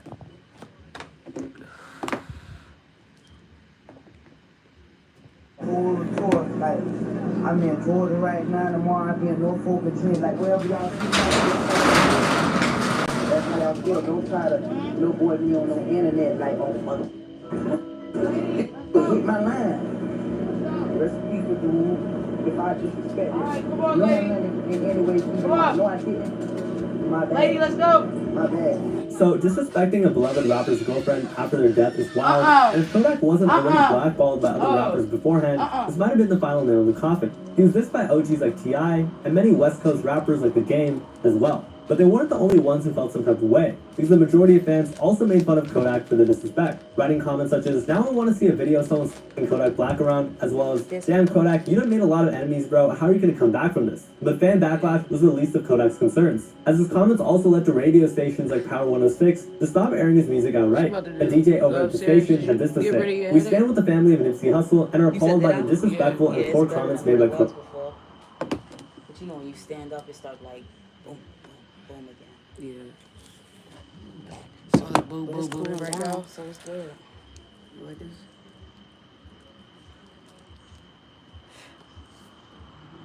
This the podcast, man. We talking about YouTube channels. We're going down the line of exposing the industry. On this bitch for like an hour and a half now. Our goal is 4 hours. 4-hour stream. Make me some cream. This Twitch or YouTube? It's my YouTube. I'm YouTube streaming right now. Giving out super thankses for super thankses.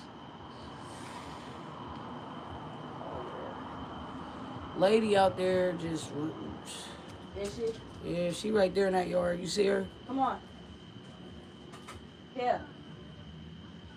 Lady. She don't want to be here no more. She ain't got no choice. She ain't got no choice. She's a baby making choices. Come on. Lady. And if I chase her, you know what I'm saying? Yeah. But Black. With that, Power 106 will not support Kodak's music. But when 2019 rolled around, Kodak was regaining momentum once again. However, as usual, trouble is not far behind. At this point, after repeated run-ins with the law, most fans began to question how many second chances he could possibly get. It felt inevitable that everything would eventually catch up to him. And that moment seemed to creep closer when Kodak was stopped by U.S. border authorities. See, Kodak was supposed to perform at a gig in Boston. However, Kodak and spend less time scrolling for new houses and more time scrolling for your new house. No required down payment options with the Navy Federal Credit Union Home Buyer's Choice Loan. on the Kodak situation, I feel like I don't even want to speak on Kodak. Kodak is a rare individual. Although he need help, there's a lot of people who need help. It's one thing to talk about, oh, you need help, you need help, you need to help yourself, you need to get yourself together. And it's another motherfucker who create a brotherhood, a fatherhood, a unclehood, all that, man. Don't just talk about it, hold yourself accountable so you could goddamn leverage the people around you. Kodak a star. He the breadwinner. You link up with him and get his mind right. First of all, ain't shit really about the bread, but everything is about the bread. But you get his mind right on gang, I think, yeah. I think he lit. We about to get into trying to cross the U.S.-Canada border near Buffalo. But here's the catch. According to officials, Kodak and his crew had drugged. However, whether it was a genuine mistake or not, the reality was that he had already exited the U.S. and was now attempting to re-enter through the Canadian border. But as we all know, crossing borders is very complicated, as it requires a deep inspection. See, when they tried to re-enter the U.S., Kodak and his crew were subject to routine border inspections. Initially, the officers asked whether or not they had anything to declare, which Kodak replied no. But after searching the car he was driving, authorities found a and if that wasn't bad enough, his associate's car were also searched. Inside, authorities found 2 more loaded handguns, one of which was described as an AK style with a 30-round magazine, commonly known as a mini drone. And of course, they also discovered.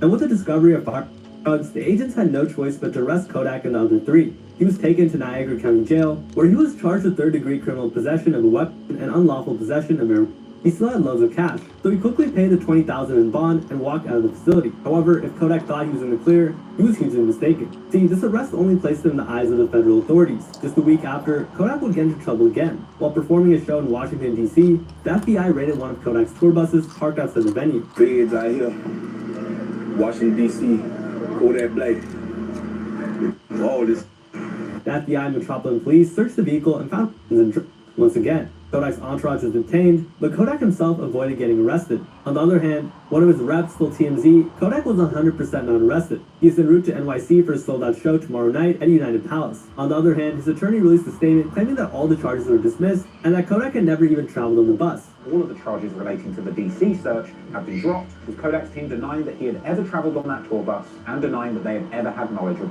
the gun being on. But was that really the case? Because it feels like Kodak has been involved in similar cases for the last decade or so. However, even though Kodak's been involved in countless legal battles, it still didn't change the fact that Kodak was starting to take over the world. See, just a year before this whole Canada border arrest situation, Kodak dropped his second studio album, Dying to Live, and this album didn't disappoint. In fact, it debuted at #1 on the Billboard 200, and in just its first week, the album sold about 89,000 units. Kodak was on top of the world, multiple music festivals were eager to get him to perform, and in 2019, his performance at Rolling Loud Miami was supposed to be another milestone in his career. Unfortunately, the feds had other things in mind. See, just before he was set to take the stage at Rolling Loud in Miami, U.S. Marshals swooped in and took him into custody on state and federal firearm violations. Man, this shit crazy, man. Got in the car for no reason, that boy, yeah.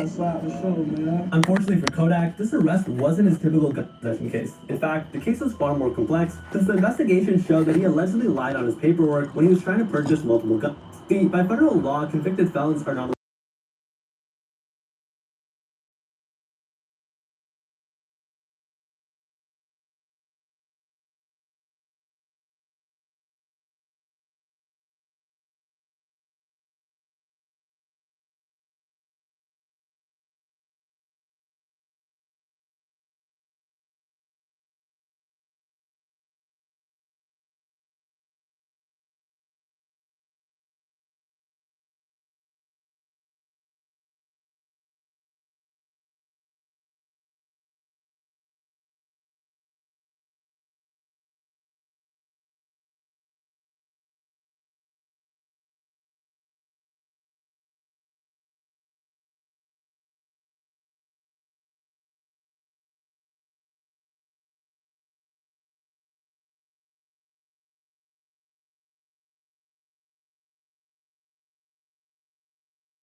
2019, Kodak had no choice but to change his plea to guilty. The plea deal led to a sentencing in November, where Kodak was hit with 46 months in prison.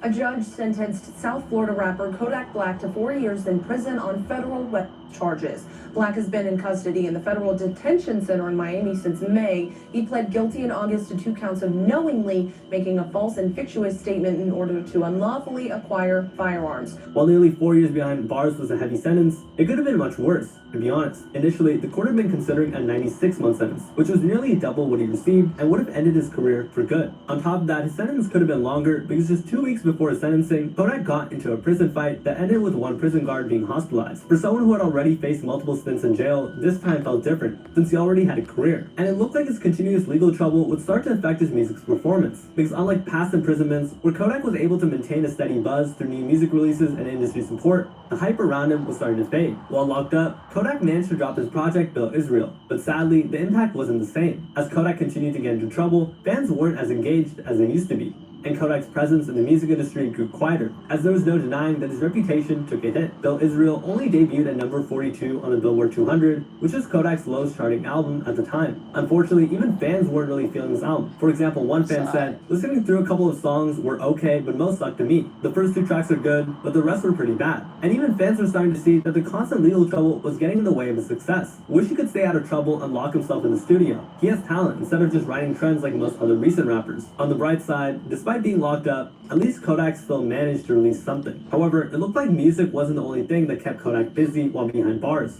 You see, Kodak's time behind bars wasn't just about serving a sentence. It became hell for him as he fought both prison gangs and a drug addiction. One of the darkest revelations came from Cash Money's BG cellmate, OG Freeze, who served time with Kodak and later exposed that Kodak was hooked on K2. And if you're unfamiliar with K2 is basically a synthetic marijuana alternative known for its unpredictable and dangerous effects. Freeze confirmed that while they were locked up, Kodak had been abusing the drug.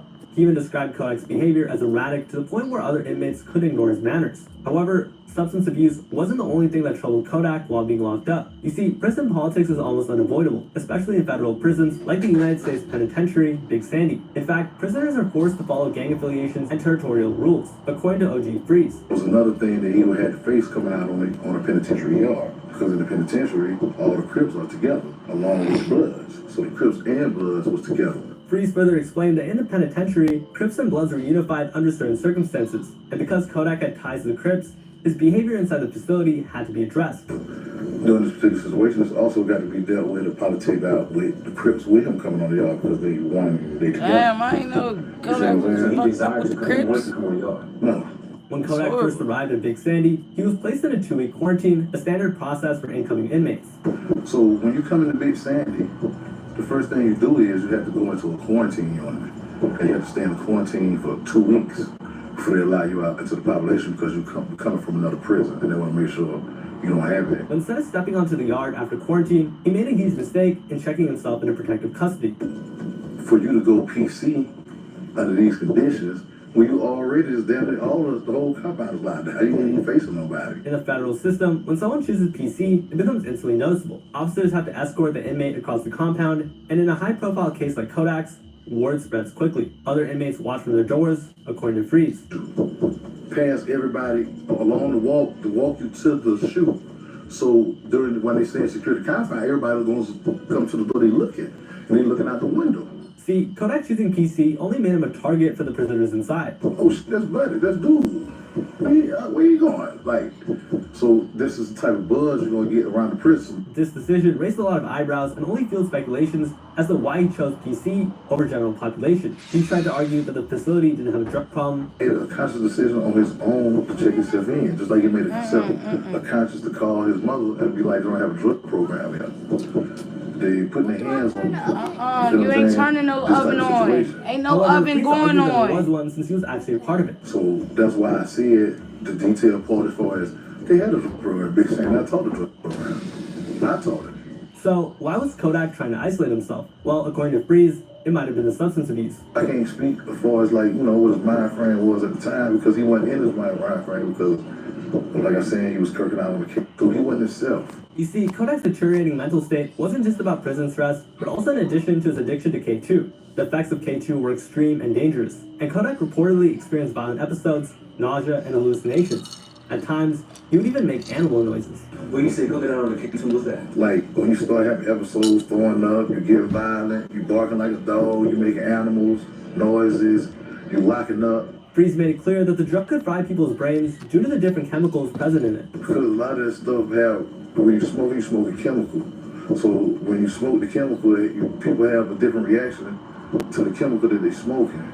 So Kodak might need to sober up a bit. It became clear that Kodak's career was in serious trouble. At this point, it might have been too late, and the only thing that could save him would be a miracle. And that miracle came from Donald Trump. See, in his final moments of presidency, he granted Kodak a pardon. Back in January of 2021, when Kodak Black was still deep into his federal sentence, Donald Trump made the surprising move to pardon 74 people, including Kodak Black. While presidential pardons are rare in general, they're even rarer for high-profile rappers with a long history of legal issues. In fact, Kodak wasn't the only rapper who was pardoned. In the list, it also included Lil Wayne for federal weapon charges. And while most rap fans were confused why Kodak Black was being pardoned after all of his heinous crimes, Donald Trump's press team justified the pardon by mentioning Kodak's past charitable donations. They used it as proof that the rapper was deserving of a second chance. According to the White House, Black is a prominent artist and a community leader. He has committed to supporting a variety of charitable efforts, such as providing educational resources to students and families of fallen law enforcement officers and the underprivileged. On top of that, Kodak has also paid for the notebooks of school children, providing funding and supplies to daycare centers, provided food for the hungry, and annually provides for underprivileged children during Christmas. However, the timing of the pardon, coming at the very end of Trump's presidency, only fueled speculation about his motives. But while the federal case was behind him and he was free, his legal trouble was far from over. You see, even though Trump's pardon wiped out Kodak's federal charges, it didn't save him from a South Carolina essay charge. But why is that? Well, that's because presidential clemency only applies to federal and not state charges. That's why Kodak wasn't out of the woods yet. See, South Carolina was waiting for his release. And according to the prosecutor, he was very optimistic about his plan to aggressively pursue his case. Eventually, Kodak took a plea deal 2 months after his pardon. Luckily for him, he pleaded guilty of a lesser charge, and even though he might have avoided jail time, he was still sentenced to 18 months of probation. Kodak would eventually talk about Donald Trump's pardon when he appeared as a guest on the Full Send podcast. I don't know how much you could talk about it, but to me, that is like the biggest flex to get pardoned by the president. Like, how did that come about? According to him, it felt like Trump really cared about him since he even gave him code names. Of the making sure, like, we getting up out of there safe, you know, and calling me the eagle. Like, the eagle has landed, you know, the package. And call me the eagle, the package, you know. Like, the eagle has landed, man. However, he was still confused how the pardon happened. Word while you were there and saying, hey, Trump wants to pardon you, or is that, like, how did that process work? But hey, at least now that Kodak's prior legal issues were behind him, he could sober up, become healthy, and hopefully get his career back on track. However, instead of doing that, Kodak fell into a deeper hole and got even more addicted to substances. For instance, during his time with Zias and B. Lou, Kodak looked noticeably high. See, Kodak was supposed to do a video for the duo to react to his new music video for Supergoma. The moment the video started, Kodak was seen vibing. I really didn't know back then, but right now I'm totally sure. Baby, I know I'm your friend, but I wanna be much more. Oh, why?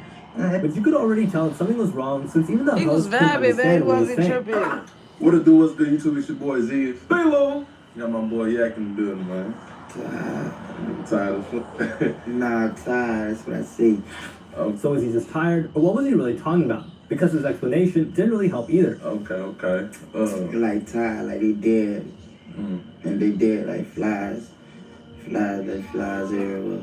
They dead. On the other hand, you kind of want to feel bad for B. Lou since he was a really big Kodak fan. I ain't gonna lie, I gotta start it out though.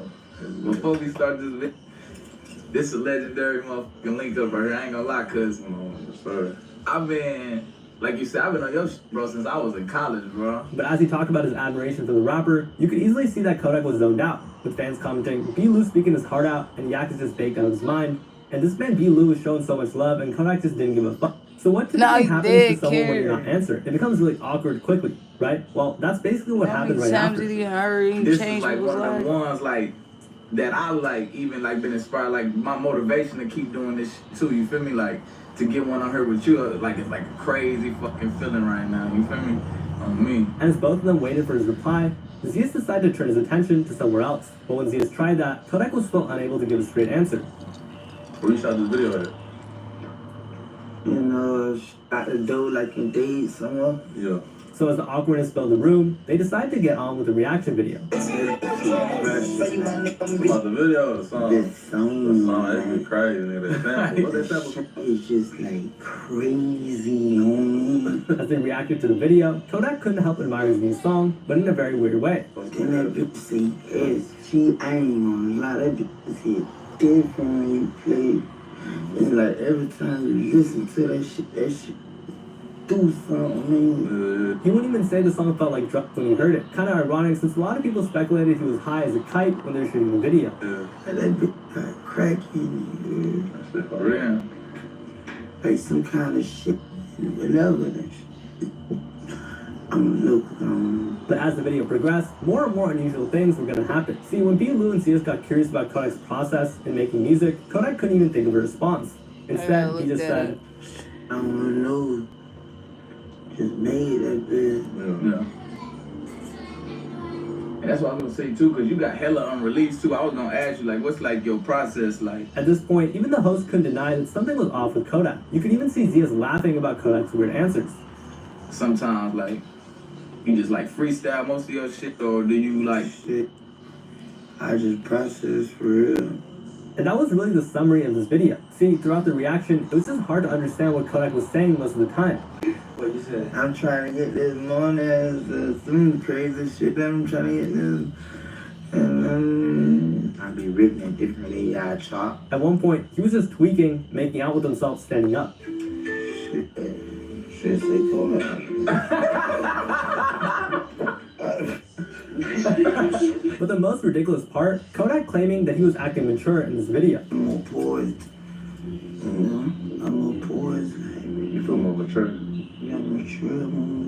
Like I was a bit mature. Like I couldn't make how you feel me. He claimed that he had more self-control.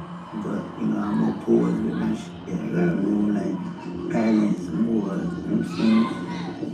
I have to control myself. I got more self-control. And just to double down, he said that he was more patient. However, at the moment, it really felt like the opposite. I'm a little more patient. You know what I'm saying? But you know, I'm wiser, stronger, you know. But was he really speaking like someone who was ready to make changes? Because fans weren't convinced. See, comments flooded that Kodak was high and tweaking throughout the whole video. What the fuck? Bro just blinked one eye, then zoned the fuck out. You feel me? Hey, what? What's what, man? And while some found it funny, others were really concerned about Kodak's health, commenting, "This man is not okay. Sad to see Kodak like this. I hope we don't lose another legend to this type of stuff. Praying for him." Now, this reaction wasn't the first time Kodak had been caught looking high on camera, and sadly, it wouldn't be the last. But it was one of those moments that made it painfully obvious why so many people in the industry had started distancing themselves from him. But anyways, as 2022 rolled around, Kodak had just come off releasing his song, Super Gremlin, which we just saw him react to. And despite him not being in the best spot career-wise, the song actually took off, becoming his biggest hit in years, meaning things were looking up for Kodak. However, on New Year's Day 2002, Kodak was arrested again, but this time, it wasn't the typical legal trouble most people expected. Instead, it was a kind of misunderstanding. See, Kodak was back in Florida for New Year's when he was arrested for a misdemeanor trespassing charge. However, I gotta stop that. I told y'all, man. If you want the truth, you gotta find it yourself. I seen clips of this on the internet, but you know how they just show you certain parts. Excuse me, I've been drinking water. Drinking my fucking water. Yeah, you see that little gun? Anyway, yeah, so we're about to get into the reaction video. It's Super Gremlin. It's on YouTube. And it's on Zias channel. Zias, Z-I-S, Zias channel. I'm about to tap into this right now. Let's go. And I ain't got the dual tap in, watch this right now. So we just basically listening in. Let's get it.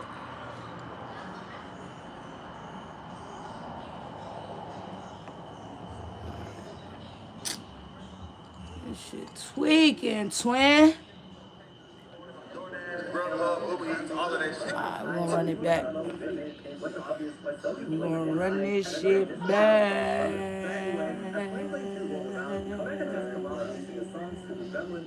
song reaction. Despite him not being in the best spot career-wise, the song actually took off, becoming his biggest hit in years.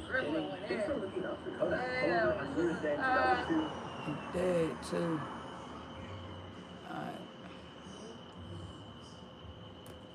I'm about to tap into this Kodak Black Super Glimmering. This is going to be the reaction video with your boy Kodak. This is on Zayas' channel. Got 5.03 subscribers, million subscribers. Excuse me.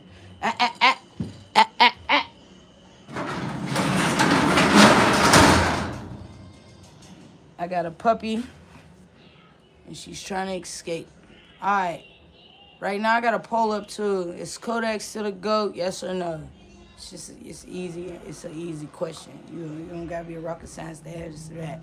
We about to tune into this real quick. Let me see what they talking about. Once again, my apologies. My setup ain't right as this moment, but we about to get the whole setup together where we can watch these videos together. But right now, I just need y'all to tune in. Let's do it. Wing season is finally open, man. For some of y'all that don't know, man, I opened up a chicken wing restaurant, man. We available for order nationwide in 60 different locations. You can order on DoorDash, Grubhub, Uber Eats, all of that shit. You can also go to the website at wingseason.com and get it directly from there. Me and my team are working super hard on this, man. I can't tell y'all how long. I'm super excited to finally launch, man, for sure. Do me a favor, man. When y'all order y'all food, man, leave a 5-star review, leave a comment, all of that, man. Send me pictures of y'all food when y'all get it, man, on Twitter, Instagram. I'm reposting all of that. That motherfucker fire, I ain't gonna lie. Hey, go order y'all food right now. My name Kodak, I'm the real cameraman.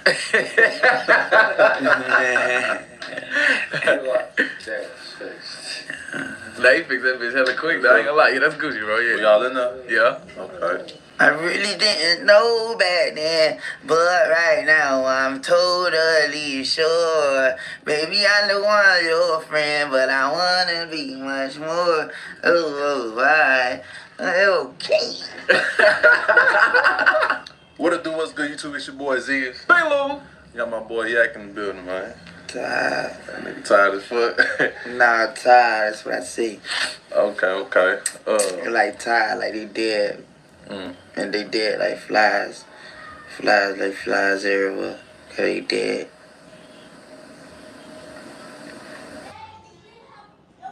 Yeah. When you're busy or you have a great idea, you just want to get things down on paper. I was a little off on the game. It's alright though. Let's go. Professor, and I use Grammarly. Man, we back with another reaction video. This one's to the Kodak Super Gremlin. Without further ado, let's get to the video. I ain't gonna lie. I gotta start it out, though. Before we start this bitch, this is a legendary motherfucking link up right here. I ain't gonna lie, cuz. Yes, sir. I've been, like you said, I've been on your shit, bro, since I was in college, bro. No cap. When you first came out with the no flocking. And, like, as this, like, channel, like, when I first came on, like, you one of my favorite artists, though. So, a lot of people don't know. That's where your Instagram name comes. Yeah, look, cause they never get 1K. I got this shit tatted on me. You know what I'm saying? Yeah. So shit, like, this is like one of them ones like that I like even like been inspired, like my motivation to keep doing this shit too. You feel me? Like to get one on here with you, like it's like a crazy fucking feeling right now. You feel me? On me. For sure. What's up? But yeah, my where you shot this video at? And shit out the door like in Dade somewhere. Yeah.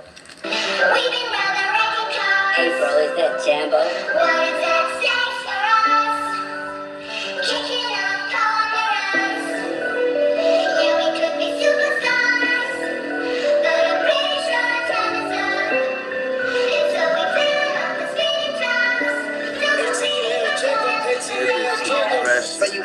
About the video or the song? The song. The song, that's be crazy, nigga. That sample. What that sample from? It's just like crazy on. That shit was crazy on. Gremlin, bro. Nah, fuck Then that bitch say SG. I ain't gonna lie, that bitch just hit different when you play it. It's like every time you listen to that shit just do something, man. Yeah. Like that bitch got crack in it. That shit for real. Like some kind of shit and whatever that shit. No, That nigga go to stage. smoke crazy and crazy shit, but it got some shit on it. But Yeah. like I feel like I bitch can't even breathe if I don't listen to that motherfucker. You crashed on this motherfucker. No, I'm telling you, for sure. That. Yeah, that's what I was like. You just what he cares on, bro. Say you my nigga, I'ma be your killer. Nobody gon' play with you when I'm with you. Go against any nigga like fuck this glitter. Ski off third on bitches. I put it in for you, I spin for you. Whatever you with, I'm with it. How you gon' cross the nigga that rockin' with? I got you lit in the city. I been multitasking, rapping and being the daddy to my little children. Now it's not safe for you. You switch like a pussy little bitch. Damn, I knew you trippin'. We could've been superstars. Helping now I'm reminiscing. Remember when we were jacking cars? So what's like the background of that then? Like the superstars, you know what I mean? With jacking cars and shit. Like what's the, you feel me? What? What's what background? Not like other song. Like you feel me? Things that like what inspired you? Like what inspired to come up the with the song? Super Gremlin, like what? Yeah. Your thought process behind the whole creation of the song. Shit, I don't know. Just made that bitch. Yeah. And that's what I was gonna say too, cause you got hella unreleased too. I was gonna ask you like, what's like your process like? Sometimes like, you just like freestyle most of your shit, or do you like? Shit, I just process for real.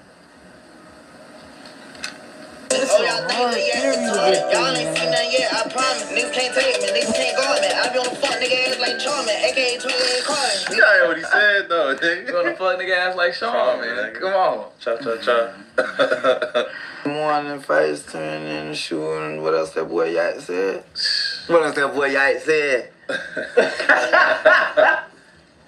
What you said? I'm trying to get this morning, some crazy shit. I'm trying to get this. And I be ripping it different ways. I chop. I chop my shit. So I be back quick. Well, cuz, what you in there moaning, boy? What that shit doing in their sleep, boy? I'm my big cousin now. Look at my cousin. I thought he was wrong. That nigga over there fucking something. He was. I thought he was up. I thought he was trying to say something. I've been on No Nut November. So forgiving and so loving and so everything. They say your soulmate's initial is on your left thumb. Shit, say Kodak. They say your soulmate's initial He said he should say Kodak ain't tripping.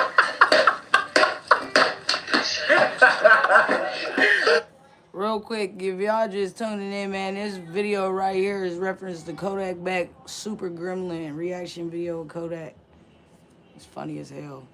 But it's hard to get through because it's like, I don't know. Share your thoughts. Nightlight on the blick, bet I'm on my shit when I'm outside, so they don't ran down, call them pants down, nigga you shit. I knew the perk was fake, but I still ate it, cause I'm a gremlin. Super gremlin.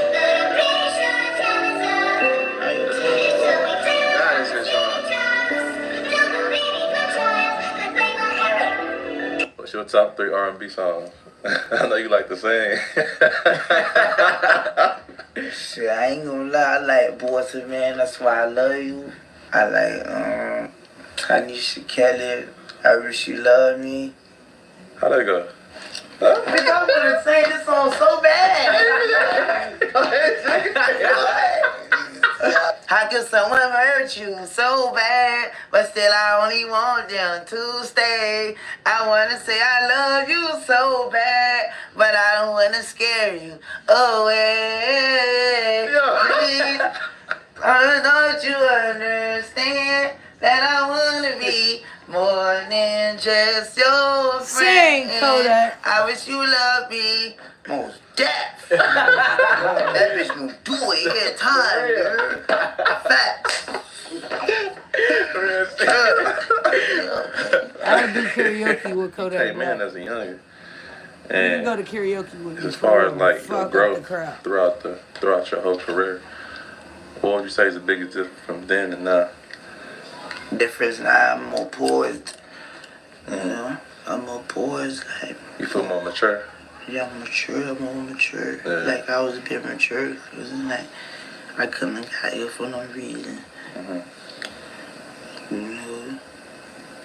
But, you know, I'm more poised with my shit. I got more, like, balance, more, you know what I'm saying? I know how to control myself. I got more self-control and shit. I'm a little more patient. I'm a little more patient. You know what I'm saying? But, you know, I'm wiser, stronger. You know, it's a lot more areas. Not too much, but it's a lot. It's some more areas I need to work on. You know, aim at what you want and bang at what you see. They go-getters, you heard? Yeah. They go-getters. Like, you shout out to all the snipes. You got the baby snipes. This interview is the hardest interview to get through. I don't care. I still love Kodak, man. I don't never look at somebody doing something and be like, oh, yeah, no, motherfuckers got vices. It's just that a motherfucker would rather record him on that shit than build a brotherhood over some type of protection. Because obviously, he a man. He ain't going to say, oh, I need help. Then he going to be some lame, weak motherfucker, right? Nah, Kodak need a brotherhood, a fatherhood, or some type of unclehood. Said it already. Snipes who go get what they want. They tackle their dreams. They see that bitch. They more that bitch. It ran down. Probably bet some hunting gear shit. What? Some hunting gear. Something. You know, snipe. Oh yeah, for the Flashlights. That's really smart though. Yeah, that's smart. Had a camo nigga sniper hat. Look, shit. That's smart. Hell yeah. You get to the whole NLT shit. There's too many people coming at me telling me to do that shit, so I don't see why you trust me. I got somebody. I got somebody for you. Like, gotta get you that set real up. deal? Yeah. What keep you inspired to like just keep going? Like, you feel Because I'm that boy, then I be like, with my shit, I'm better than all these niggas mostly. Yeah. I don't know, like, cocky, arrogant shit, but then I sit back, I look like, man, I'm better than these niggas, homie.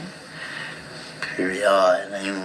Whatever, this shit ain't even about nothing, but that's how you supposed to feel. We all men at the end of the day, respect. I ain't even saying it to you feel some kind of way, fuck you, smoke your boots.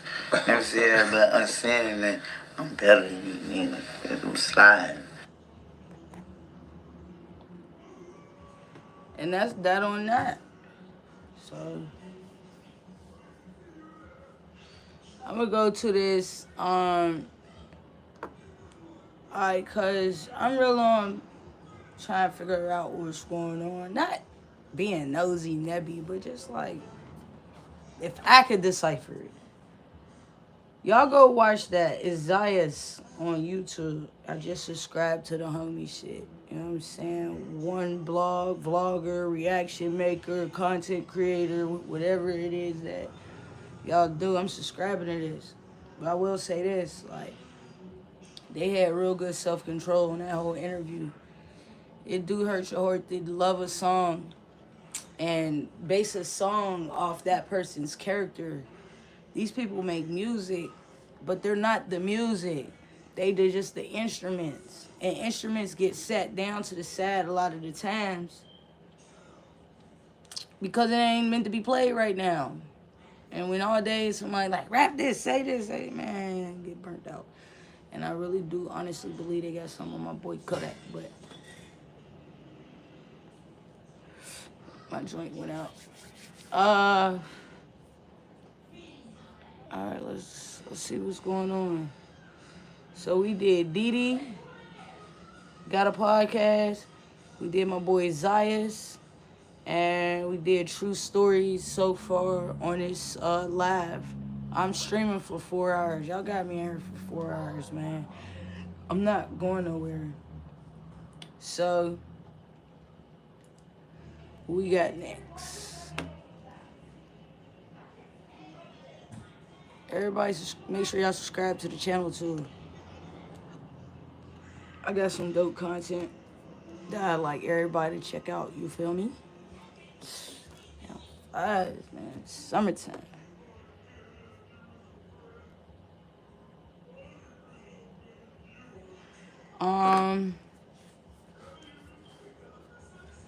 Alright. Next video brought to you by Poetic Flacco. Shout out to Poetic Flacco. Never joined this channel a day in my life, but I'm about to check it now. So this video titled The Rock Nation Downfall Has Begun. And just before this video start and I'm about to watch this and get tuned in, you know, I truly, honestly believe everybody who had the biggest clout, the biggest names, the biggest people you would want to meet, sit next to, do the dinner, skip the check, is going to be on your YouTube playlist. So y'all stay tuned for that. I'm about to go into this video, man. Let's do it.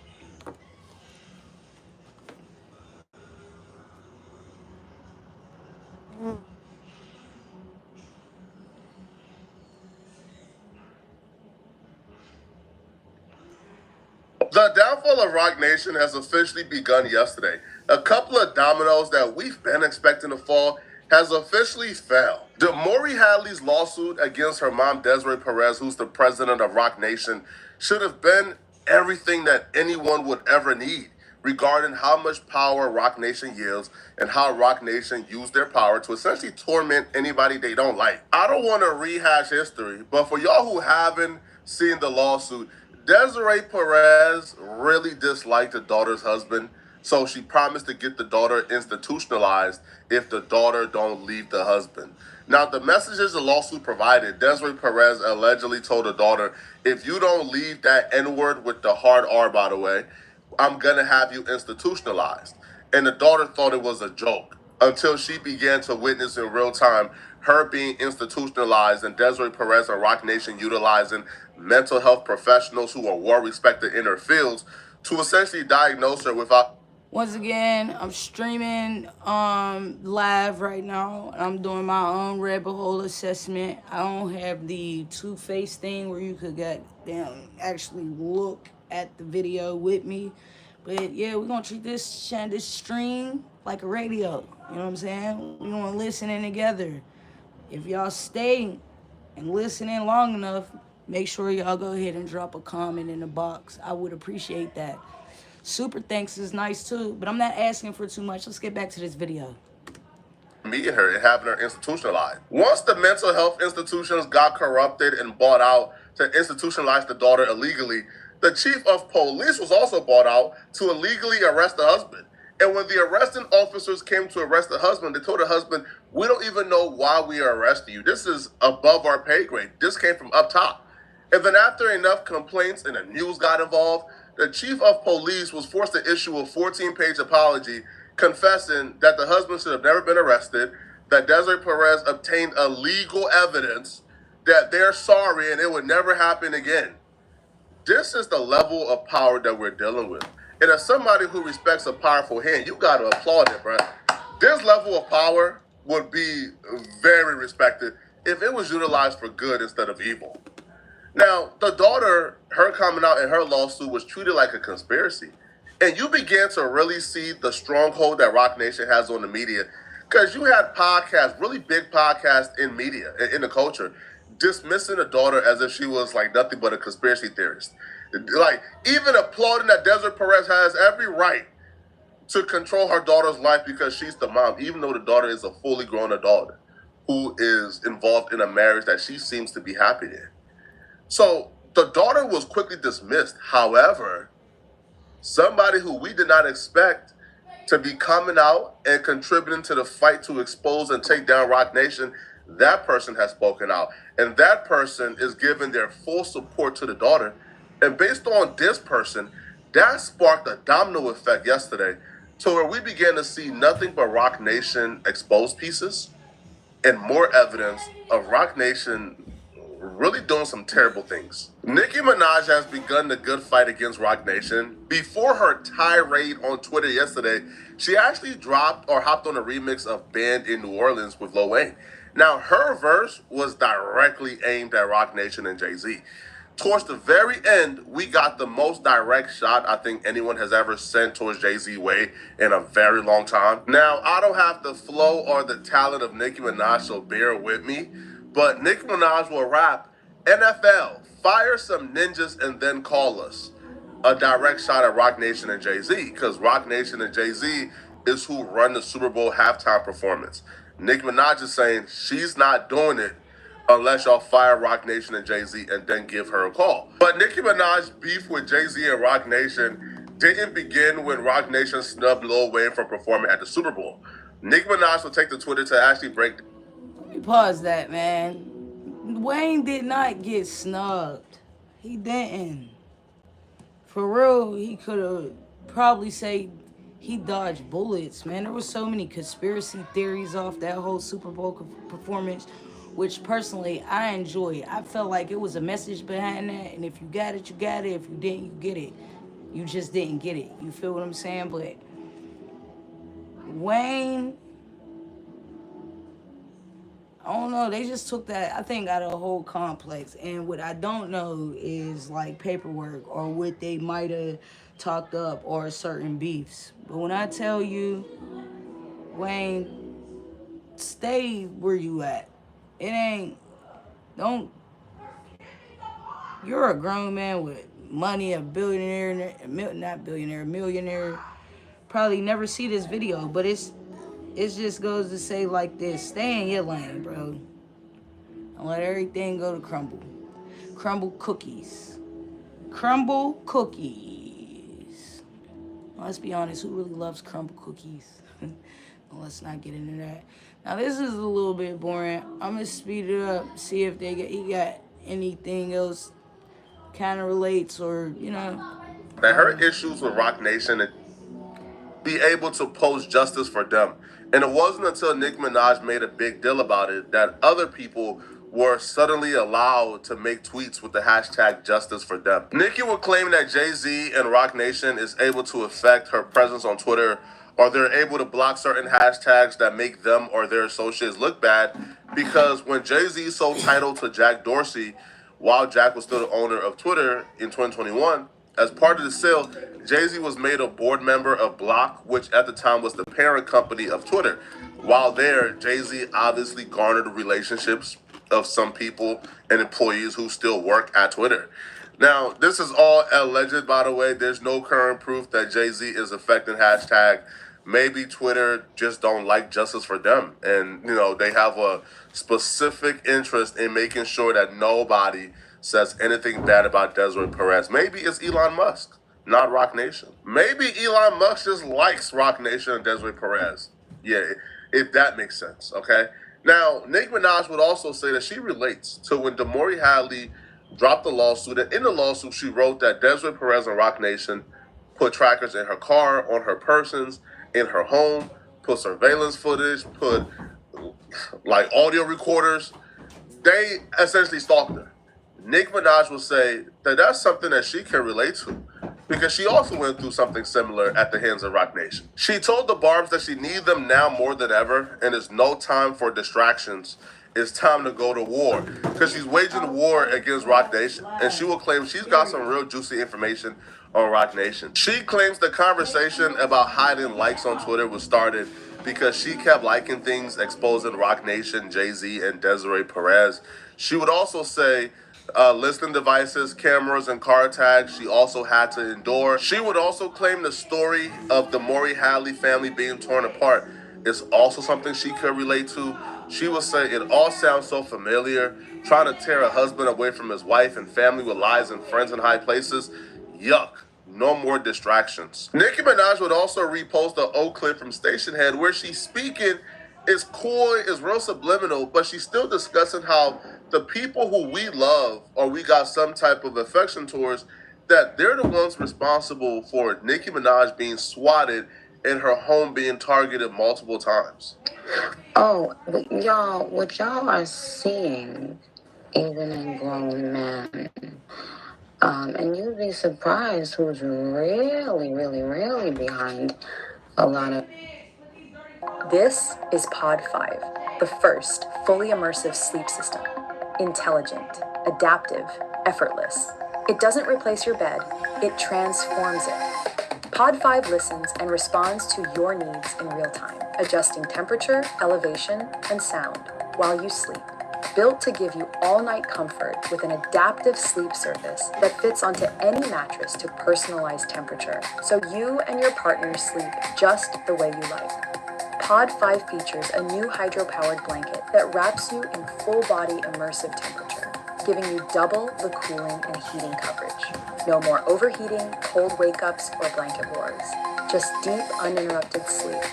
Plus, a base that lifts to automatically ease snoring, shifts to zero gravity for full-body restoration, and now features integrated surround sound to help you fall asleep and stay asleep longer. Select how you would like to unwind, with white noise, nature sounds, or exclusive content from Dr. Andrew Huberman. And when morning comes, no jarring alarms, just warmth, a soft vibration, and gentle sounds, waking you when you're ready the way nature intended it to be. 3 elements, infinite personalizations, giving you exceptional sleep without exception. Contactless sensors in the pod track your heart rate, breathing, sleep stages, and more. And it uses artificial intelligence to go beyond just tracking. It learns from your data and optimizes your environment in real time to keep you in deep sleep for longer. The new health check is a breakthrough in passive preventative health. Without any wearables, the pod quietly monitors cardiovascular and respiratory health during sleep. Using clinical-grade precision, it leverages the hours that you spend on your bed to conduct a review of your health every night. Designed for anyone who won't settle for just okay sleep. This is Pod 5, the only way you should sleep.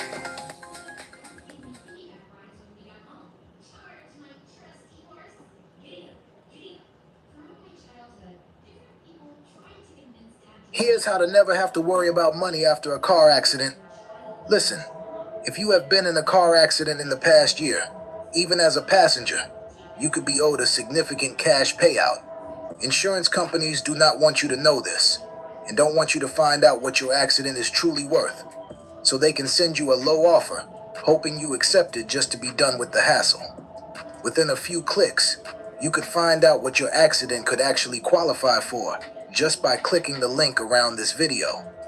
You answer 5 simple multiple choice questions, and it only takes 30 seconds and is 100% free. If you missed work or got hurt by a driver in the last year, you might be owed money without even knowing it. You could get thousands, maybe even more. Click the link now to find out. By doing this, you don't have to go to court, pay big legal fees, deal with greedy insurance companies, or plead your case to attorney after attorney. If you have been in an accident, even as a passenger, you can get the compensation you truly deserve. Let me tell you about Josh. When Josh first came to us, he didn't think his case was worth anything. He was dealing with stress, medical bills, and didn't want to bother with the process. But after working with us, he walked away with over $100,000. And this was over 5 months after his accident. No matter what you thought before, you can get what you truly deserve, and maybe even more than you expected. Unfortunately, we cannot change what has happened in the past, but we can help you get a major cash settlement for medical and hospital bills, missed work, and property damage to help you get your life back on track. Here's how it works. All you have to do is answer 5 simple multiple choice questions, and it'll tell you if your accident qualifies. If you do qualify, a compensation specialist will reach out to you, and all you have to do is tell them about your case, and then sit back and wait until the check comes in. You could receive this life-changing check as fast as 30 days. The best part about it all? You don't pay a cent unless you win. What would an extra $10,000 or even $100,000 do for you right now? Imagine paying off bills, covering rent with ease, or finally having some breathing room, all from money that could be rightfully yours. If the accident wasn't your fault, why should you be the one struggling?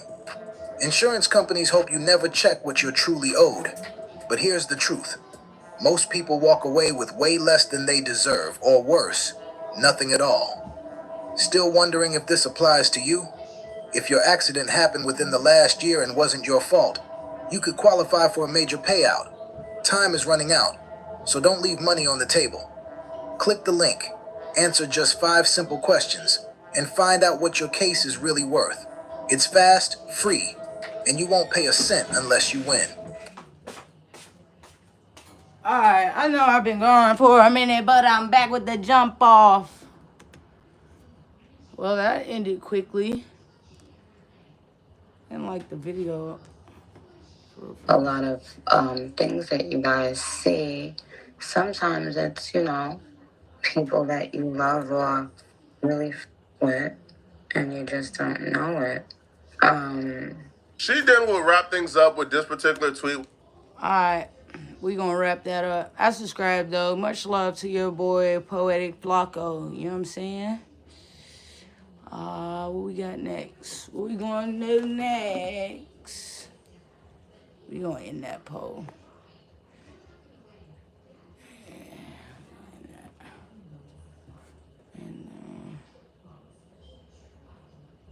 This dude in particular, Dylan.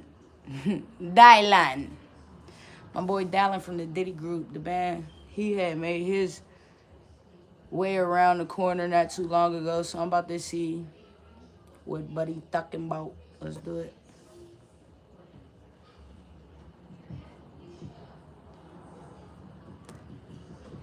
Can you please just hear me out? No, all work management platforms are the same. They take forever to learn, and in the end, nobody uses them. Monday.com is the one you'll actually love to use. It lets you set up your work.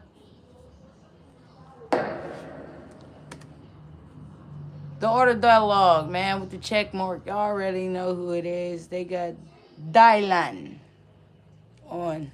So I'm about to check it out. Family breaks silent on Diddy and the dark side of Bad Boy. Don't sound like nothing new to me. We still gonna log in though. Cause I'm locked in for 4 hours, so let's go. Dylan, man. Happy to have you, my guy. Blessings. Let me say, number one, for the people of the world, Art is not AI. He's not AI. He's a real person. I doubted it. I was like, Art is going to be some AI. It's just a voice, you know, because no one sees you. No one sees you. They don't know how you look. They don't know. So you can walk past Art every day. Ladies and gentlemen, he is not AI. He's a real person. Big up yourself, man. Bless up. What's going on? Yeah, I'm definitely a real person, man. Yeah. I'm definitely a real person. I see it. Bless up. So for the people that's unfamiliar with you, let the people know who you is. Well, my name is Dylan Dilly. I represent for the Caribbean. I represent for New York. I represent for musicians. I represent for the millionaires. I've been doing music for a long time. Because there is a lot of people that don't know who Dylan is. As a matter of fact, it's to the point I've seen comments of people that said, he's a real person? like Dylan is actually a real person. There go your cousin, Dylan. Yeah. So, a father, a husband, a cousin, just a millionaire, man. You know what I mean? Just Dylan is Dylan, you know? Matter of fact, Kim joined the chat. There's something else I needed to address. Orlan. Because the last time I was semi-viral. I don't even remember. The last time I was semi-viral. Like, I remember the drama. And this got to do with Idi Amin, Vlad, like them, right? And the Afro dude. Yeah, because it was Daddy the Kane, then it was making the band. The band or something like that. I remember because, like, you know, if he didn't have the Afro, I remember that. And he walked past you in the street, you wouldn't know who he was. You know what I'm saying? So, him, Questlove. So, that was it. They took this piece and said, Dylan says Chappelle ruined his career. And I'm disappointed because that interview that I did was a timeline of my life. We spoke about my birth. We talked about my life in Brooklyn.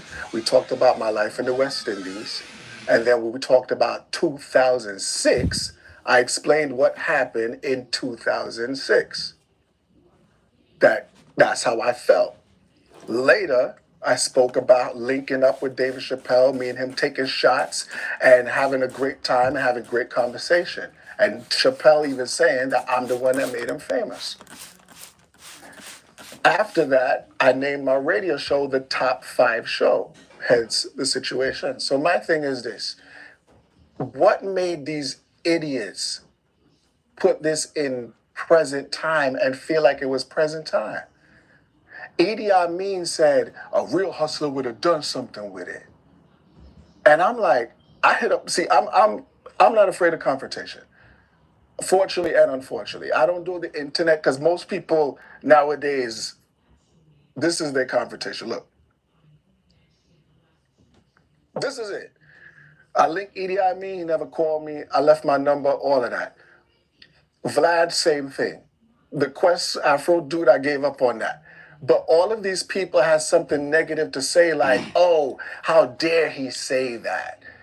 He's not a real hustler. What's wrong with him? He's just lazy. He's blaming Chappelle. That was in 2006. So you're not smart enough. You just joined in, you don't know what's going on. I'm down the rabbit hole of the music industry. It ain't just Diddy. Yeah, it's more to the story. We tapping in to now. To know that, Vlad, like you're not smart enough to see through that was a piece of, we're talking about a timeline.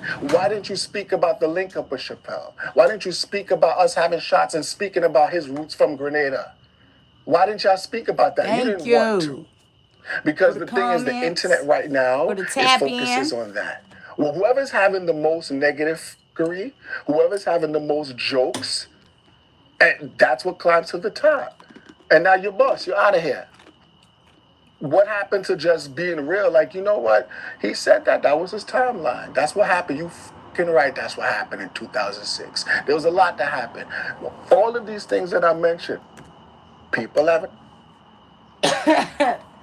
This girl, Kim, says she did not even watch none of the making of the band, Daddy the Kane, none of them. Didn't know none of them. But what's your thoughts? Like, I don't even know, like, what the thoughts should be. But what was your thoughts about the whole TV show on MTV, Making the Band? Like, was you tapped in, tuned in? Do you know Dylan, who was speaking? Because I can remember him vividly. For me, why was I silenced? What do I know? You understand where I'm coming from? Like, so I blame them, Idi Amin, Quest, and the Postwall Vlad for not being. I'm more disappointed. I feel like you guys should have been smarter than that. You know what I'm saying? And obviously, I see that they're not. They're not. You know, so yeah. Speaking of that, right, Dave Chappelle, give me more clarity on that. Like, what's the issue between both of y'all? Because I know he did the skit, but I never understood, like, where everything went wrong between both of y'all. I'll give you the brief thing. If it wasn't good, I wouldn't name my radio show after it. My radio show is called The Top 5 Show on Fubu Radio every Sunday from 10 p.m. to 12.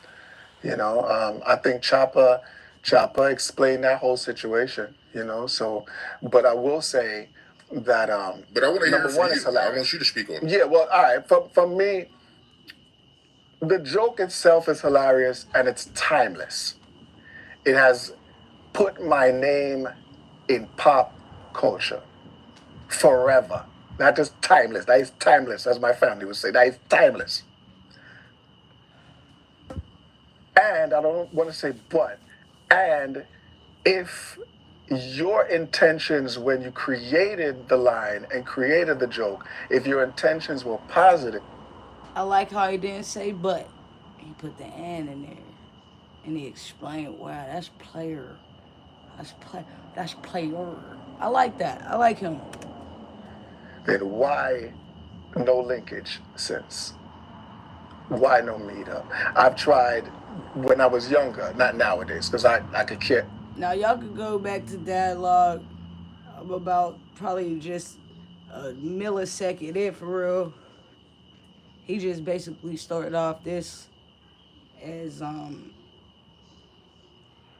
he's starting off on where the beef started with the whole bad boy situation.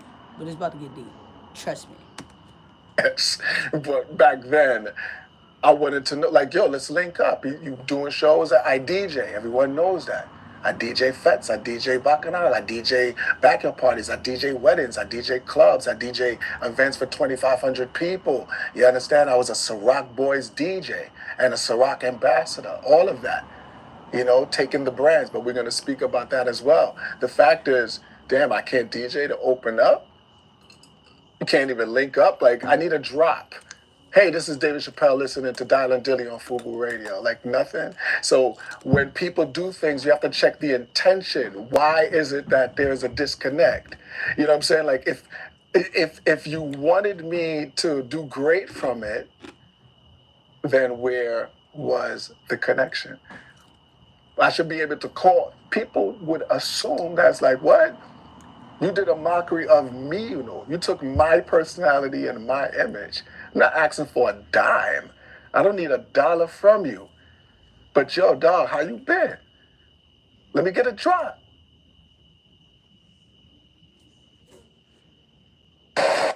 Ain't no drops around here, boy. How you been? Let me get a drop. Everybody all cool player now. Cause the beast in the den. Come on, man. It's pornography. It's a You're whole doing lot a of show, pornography something, going and again, on. this is not me asking because people will splice this up and do shorts. I'm not asking Dave Chappelle for nothing. God bless Oh, you. they talk Thank about you Dave very much. Chappelle. But if your intentions were actually positive, you would have seen some kind of interaction with us more than just that time when we linked up. Because after that, when we took those shots and chilled and all that, you didn't hear nothing. Matter of fact, most of the world didn't even know. Whoa. Took the shots.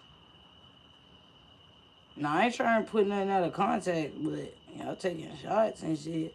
And y'all know, this whole Diddy case is not a secret. Y'all know damn well. Let's start with a drink. Let me run that back real quick. Because he talking about Dave. That boy Shapeezy. Asking Dave Chappelle for nothing. God bless you. Thank you very much.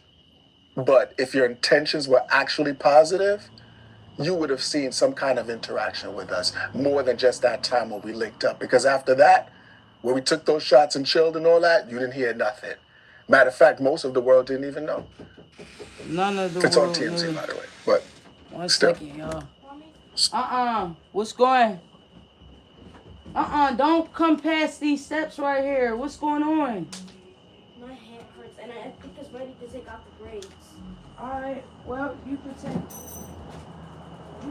them. D, get out of this garage, please. Go. I'm on. Just figure it out. Figure it out. Take your clothes off. Take a shower. Figure it out.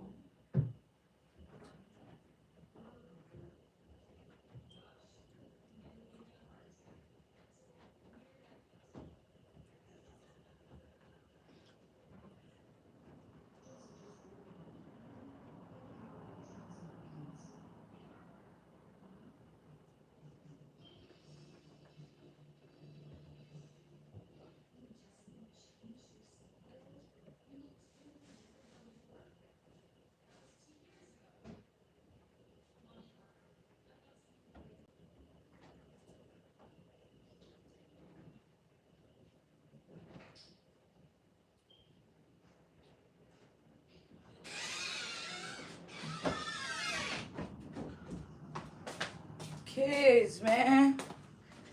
Got camp tomorrow and everything else. Trying to interrupt my life. I'm down here doing grown thing in my own grown space. It is very hot in my house. I have to go and get some whatever the thing that you inject into the thing so it could clear it, so the air could flow. I have to grab that tomorrow. It's been hot all weekend, but God be the glory. I'm still alive. Alright, go back millisecond. We back on this interview. This is Art of Dialogue. And we got your boy Dylan. He was the group member of the band. You know, everybody and their mom coming out talking about what happened now. Jesus. But let's just hear their stories, because now they're confident enough to talk about it. And I want to know what they talking about. Let's do it. It's on TMZ, by the way, but still. So Dave Chappelle didn't give you a check or anything for that? A lot of people say that he owes me a check for that. A lot of people, I don't personally don't feel that way. I feel like you owe a conversation. You owe a sit down. You owe a reasoning. Absolutely. A check? Nah. Keep your money. I don't want them kind of money. I'm good on that. But as far as a conversation, like more than just that night, that I wasn't invited to, by the way. He was performing in Brooklyn. That's my hometown. I'm Flatbush to the, you know. So I had to pull up when you were in my place, you know, and I pulled up and still nothing. You know, we spoke really quick. I asked him what made you do that? He's like, yo, I had to, man. My grandmother from Grenada, man. And, you know, I had to make up that whole thing, you know? And I was like, okay. And I was like, I didn't know that your family's from Grenada. He's like, yeah. He's like, let's take some shots. And we did all that. And after that, now his entourage started showing love and all that. Again, I don't want to dwell on it too much because, to be honest, I lived so much life since then. You know, I know it's important and the people want to know, but it's like, when people ask me these questions too, I just sent my son off to college, right? I just Big literally ups. sent my son Big off to ups. college. And when that happened, he wasn't born yet. So imagine how much life I've lived since that time.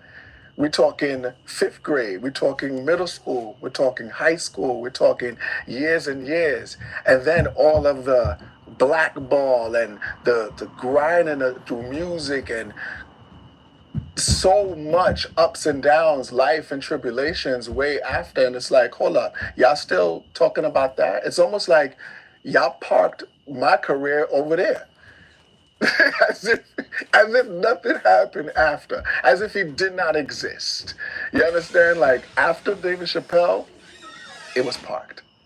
That was it. We don't want to hear anymore. Like what happened? Grow with me, because if you grew with me, you would know all of the works that we did. And again, I'm not angry or nothing. That's just how life goes, you know.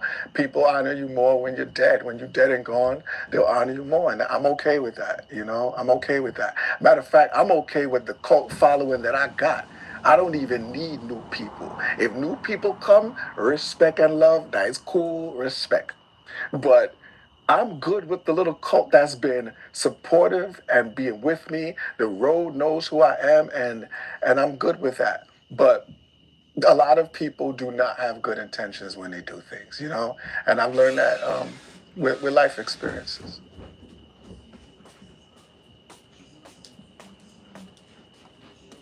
All right.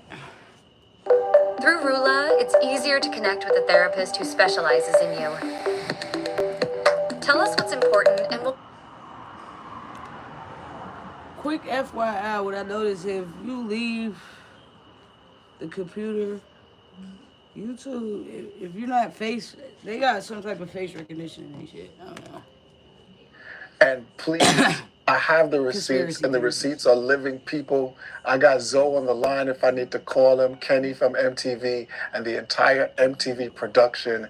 They have already told me if I need to see, they'll vouch for me and speak on this. But they told me that day that it was a day off. I need you to see me when I'm saying this. This day was a day off. And you know me, half the time I ain't there anyway. So I was excited, like, all right, I'm gone. You don't have to tell me twice. I'm out of here.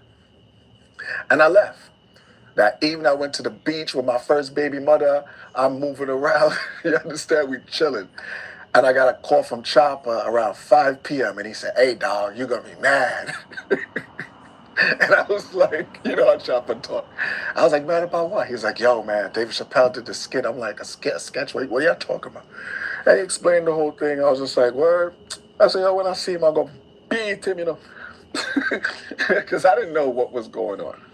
But it was set up for that. You know what I mean? They other people would say, "Oh, he didn't show up." Now, even if Chappelle lied to me that day, I wish I didn't know anyway. You understand? Like, either way, I don't regret it. You understand? So yeah, like how it turned out is how it turned out.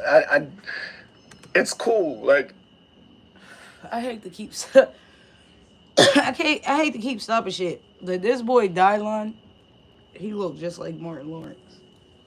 No cap.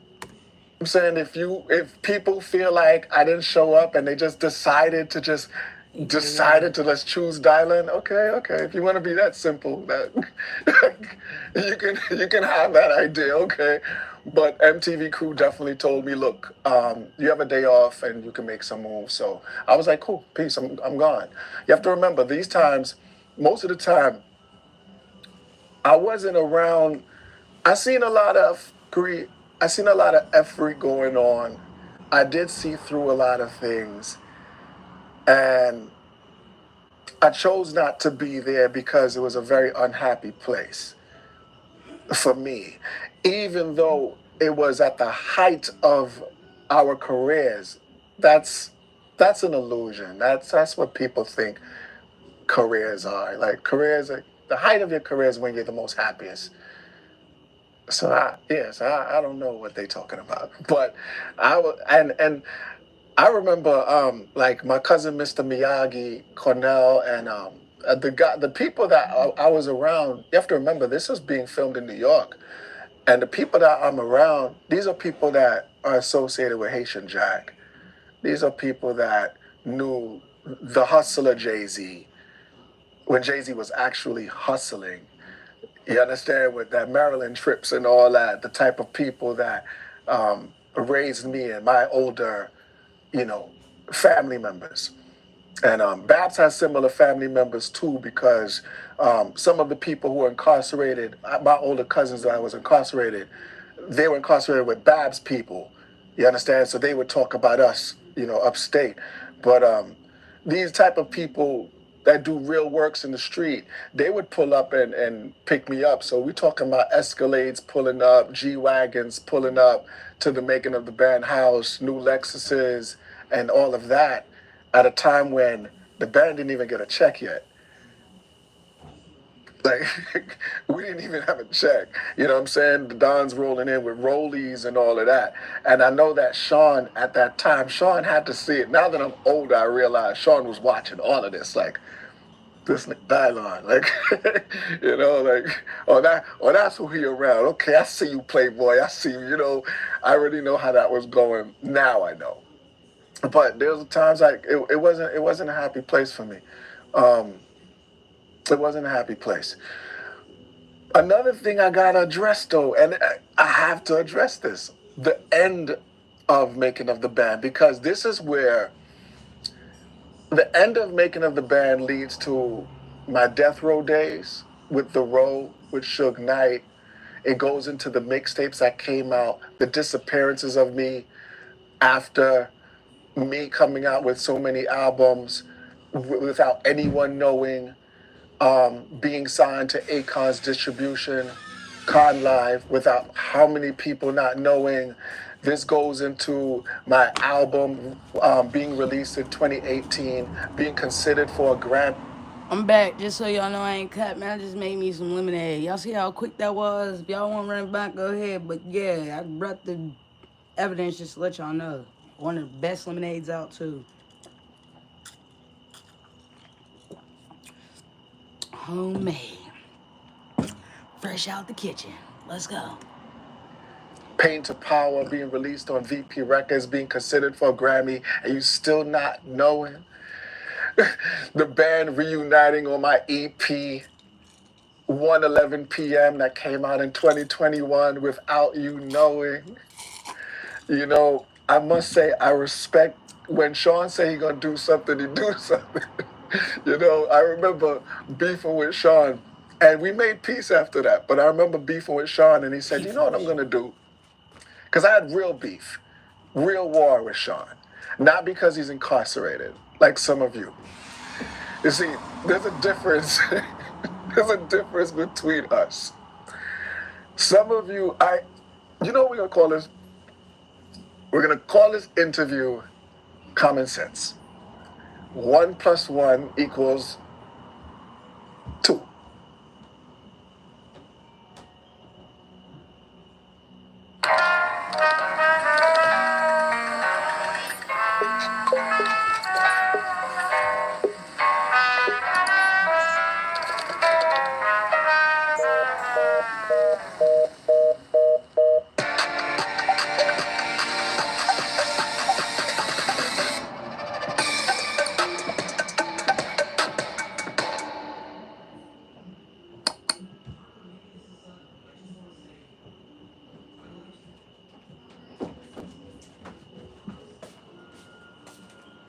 See what I mean?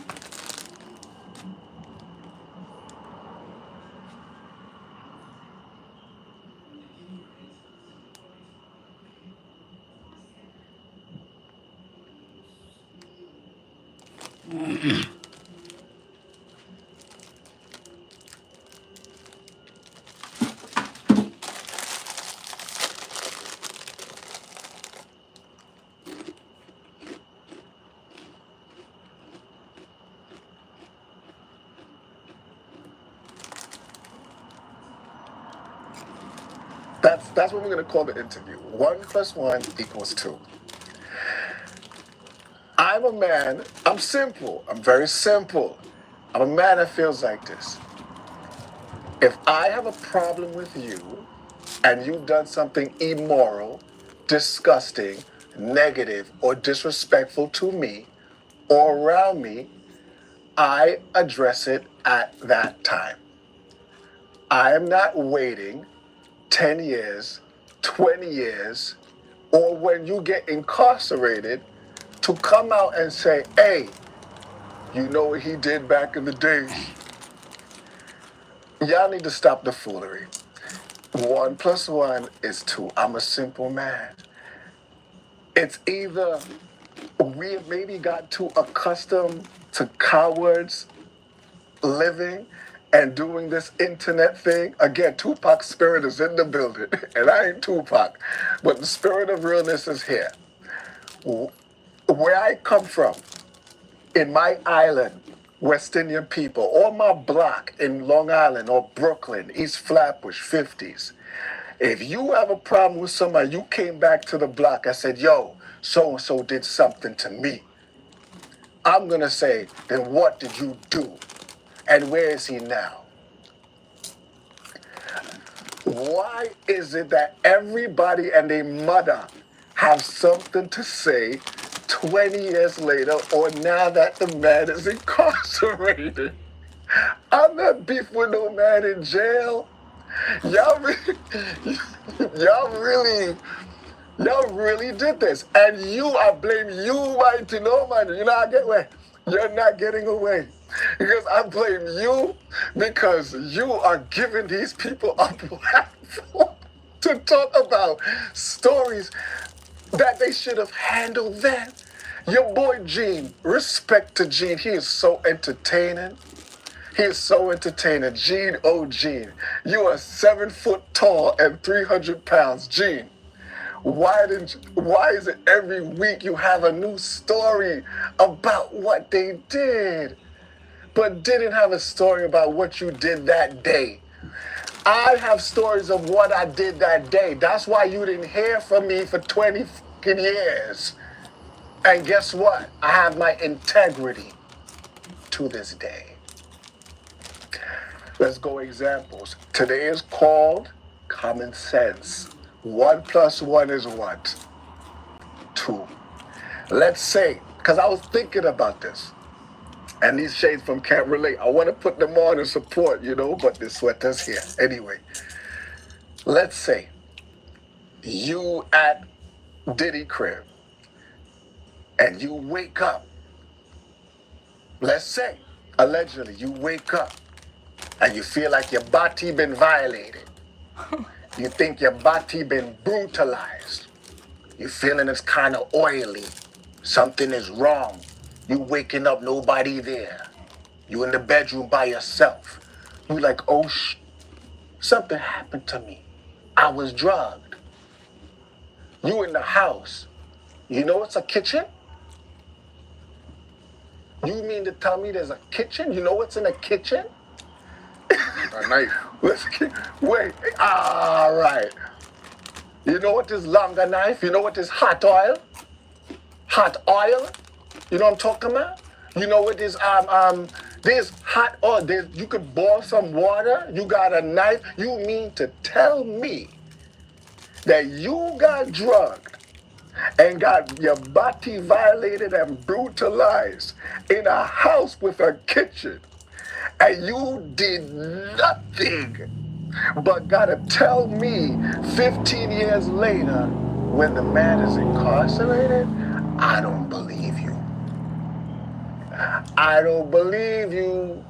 I don't believe you. I don't believe you. I don't believe none of you. Because, and let's keep it real. These are black people we're talking about, people of color, brown people, right? So you don't have a hothead cousin? You know every black person got a hothead cousin? You know every one of us got that headless cousin or that headless person on the block like, yo, if they put you, just call me. Everybody has a big brother or a crazy cousin or somebody on the block that you can go to and say, hey, I mean, everybody has this. And you telling me that not only did you not do it yourself, but you couldn't tell the headless cousin that with the big brother figure, the goon that's on your block, everybody got a goon. And you couldn't tell the goon to go handle that. I don't believe you. I don't believe you. Again, you haven't heard from me. The majority of the people, the larger demographic of your platform, knows who Dylan is. But a lot of them don't know half the works that I just mentioned. And I'm okay with that. You know why? I have my integrity. They didn't do what I did. I was at Hot 97 with K Slay. I was there back in the day saying, Diddy, come up to the station so I can spit in your face. I was the one that said, let's shoot the fair one. I don't like how you edited the show. I'm the one that got the call from Harv Pierre. Bless up Harv Pierre. And Harv Pierre said, you sure you want this? And I said, yeah. I said, Harv, I love you. But he disrespected by the editing. He made it look like he kicked me out the house. And he did. I'd never seen him. I was picked up by my cousin Miyagi. You edited that bad. And I was pissed. I'm young. You have to remember we kids. And I wasn't taking that kind of mud. So I'm like, all right, let's go. It's on and cracking, and it's time for war at this time. See, you guys say at this time because then the puss was like Vlad and them, and they're going to start taking shots from art and doing stuff like they did before, because they love the negative side, like, oh, look, he's beefing with Diddy. How am I beefing with Diddy when Diddy texted me before he went to jail? We'll talk about it. Anyway, I was the one that went to war. Yeah, like it was actual war. And Sean told me, Mr. Sean Combs, Brother Sean said, if you beef with me, I'm going to tell you what I'm going to do. I'm not going to say nothing. I'm not going to respond. I'm not going to say a word. And he said that you're going to have a one or two interviews, and you can be hot for a second, and then you're going to fizzle away. You're going to just fizzle away and disappear, because no one's going to want to work with you. And sure enough, I came out with so much music, so much work. I was like, the only person that's going to rock with me is Suge. And that the Suge story, there's 3 chapters to it. So I don't even know where to begin, because I was signing to the row. And I remember saying, and this was the Row. Corrupt was there. What happens when your motivation meets innovation? You get a wellness routine that's packed with features. Was there. Crooked Eye was there. What's getting me about this whole interview is this. You just say, you wait till the man is locked up. You doing all these things. Man, you doing the same thing, bro. You're doing the same thing, bro. You gotta hold these folks accountable, man, when they doing the same fucking exact thing. Ridiculous. Alright. Alternating this. And that. Let's get back.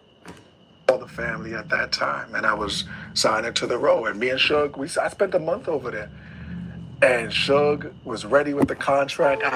I remember Crooked Eye like, yo, you're gonna get $50,000, a death row chain, and a car. I said, boy, that's more than I got at Bad Boy. I said, so let's go. I said, I'm happy for this. I'm very happy for this. And you know, me and Suge was in the office at this time, I remember, and even that, blessed love to Suge, you know what I'm saying? He showed a lot of love. I remember being amazed that I had his number, because at that time, you didn't have the CEO's phone number. You couldn't have, Sean Combs' number direct. You had to go through assistants and all that. The same assistants that's snitching on you and going to court and talking crazy about you, right? Right. Those. The ones that were guarding the gates and didn't want me to get any kind of food because y'all so bad boy. And now look at y'all. There's so many levels to this. There's so many levels. But Suge, the crazy part is, before the band started, I told you I was DJing. And while I'm DJing, I came out with a CD called Calm Before the Storm. I'm not going to stay here too long. But I sent my demo to a few places. I sent it to Jive, I sent it to J Records, I sent it to Death Row. When I got chose for Making of the Band, before it even aired, while we're filming Making of the Band, I called my mom on the phone. Now, the MTV phone was recorded. And I called Mom. I said, Mom, what's going on? And Mom's like, you have a a phone call from them people in the West Coast, you know. I don't want to say it over the phone. And I'm like, yeah. Suge was calling. Cedric and Suge and the family at the Row at the time was calling while I was on Making of the Band. So I left the house again. I left the house and I went on the train and I took the train home and I was just like, yo, and I called, we organized a call and Suge called me. And I was like, that was the first time we spoke. And I was like, yo, I'll go on. He was like, yo, what's going on, man? I said, yo, you ain't gonna believe me when I tell you this. He was like, what? He said, I'm ready to sign you. This is before it's even aired. Suge was ready to sign me before it even aired. And here's the crazier part, because I have a lot to say. Before Suge, the first person that wanted to sign me is E-Double, Eric Sermon. Eric Sermon and Def Squad was the first person to say, I respect your talent, I see what you're doing. Because the music at that time, what I was cooking up and giving to the people was hip hop, but with patois. All right. We're about to look up what's gone videos. Let's see.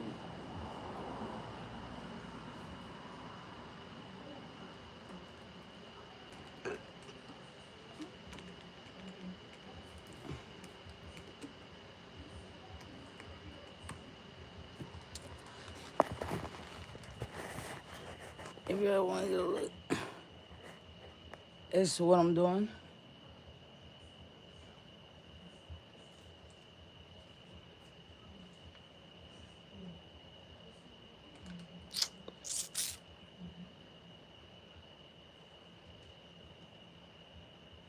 All right.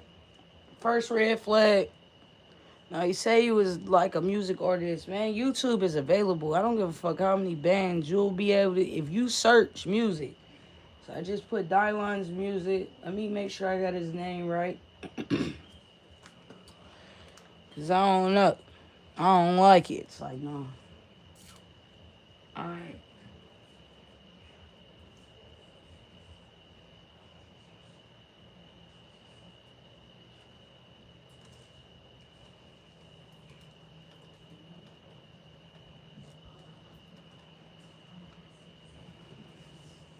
I see that video. Alright, let's hear this real quick.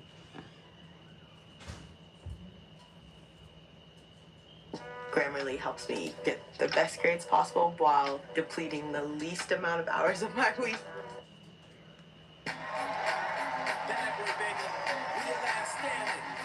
Check the record, check the score, the band, the next generation of band. And I'm hitting them hard, dress don't sag. I don't need no push-up bra. Chick you mad, Babs got a brand new car. Drop top in the hood, I'm the ghetto superstar. Alright, she was hard. The liquors what made you ram. Go somewhere and be a maintenance man and janitor. No, don't blame me, blame your manager. I see where he was going with it. Out the G5 wagon, G-coded, Reese Bowes and T-Swaggin. Running game on your chick, your boys a pimp. I need the ones with no type of common sense. That about it. If you find it, to throw it up. Got that fire and you ready to light it. Alright. Like all I hear these dudes is playing with the boss man. You don't want to get in the trouble. He big on the internet too right now.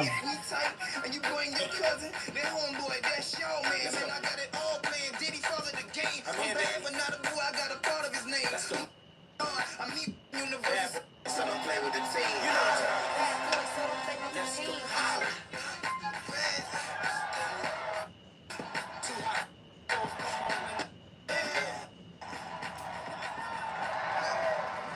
So I'm confused. Did Dylon make the beat? Like, he was making the beat? I gotta leave a comment.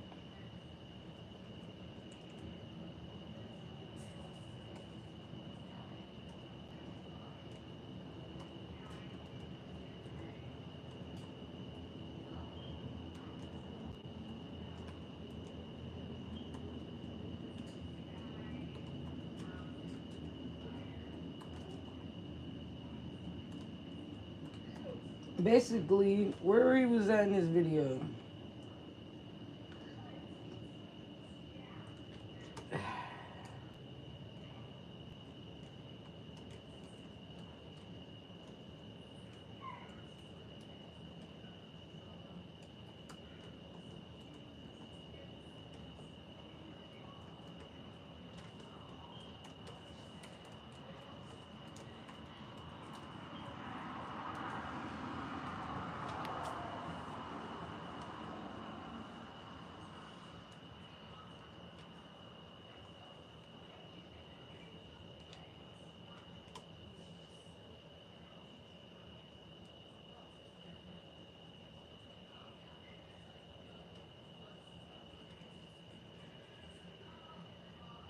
Alright, we're gonna send that comment.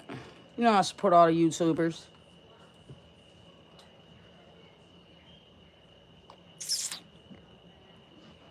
Alright, 3 hours. Doing this thing for 3 of them guys. Coming up on the 4th hour. I love that. Alright. So unfortunately, I was not able to find no music. We're gonna go back to this man's interview. I'm gonna do some more research. I'm trying to see something. You know? See, people are like, well, where's his accent? And is he Jamaican? And is he this? And he's that? And the third. We came up from a school of selectors in New York City. And no matter what country you were from, whether it was Trinidad or Grenada, you sounded Jamaican as a dancehall artist. Moving forward, when I got on making of the band, people from Bad Boy and my inner team, people that were part of the team at the time, so Bad Boy team and my team and a publicist were telling me, listen, anytime you get in front of that TV, talk pure Jamaican. Do not talk English. And I'm like, why? Why do y'all want me to do this? And they said the reason why, because it's a super group. You have these kids coming from different locations, and you have to represent in a major way.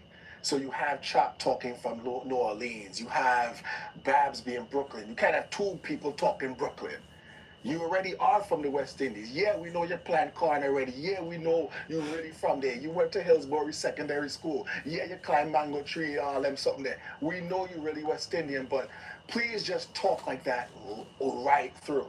So that was a stigma, and I remember people saying like, well, is he Jamaican? Is he this? He's forcing the accent, you know? And I'm like, this is what I was asked to do, and I didn't have a problem with that, you know?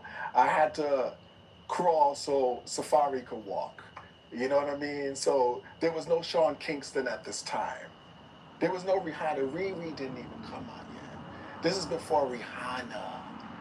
There were no Caribbean artists representing on a every week level for 3 years being seen Sean by that Paul. many people. So when they said just talk yardie, I said, all right, then fine, here we go, here we go. But I am absolutely a proud West Indian American, and that's how that go. So my style was hip hop with patois. And I was giving them that, you know, respect due to KRS One, respect due to Duck Down, you know, respect due to Cardinal Official. Even though Cardinal Official later on, after the TV show, Cardinal Official, I linked one of our mutual friends, and I said, yo, we have to link up. I want to do a collab. And he wrote That back, sweatshirt we're hard in though, the for real. diamond thing right, you know. These are people who I had high respect for. Why?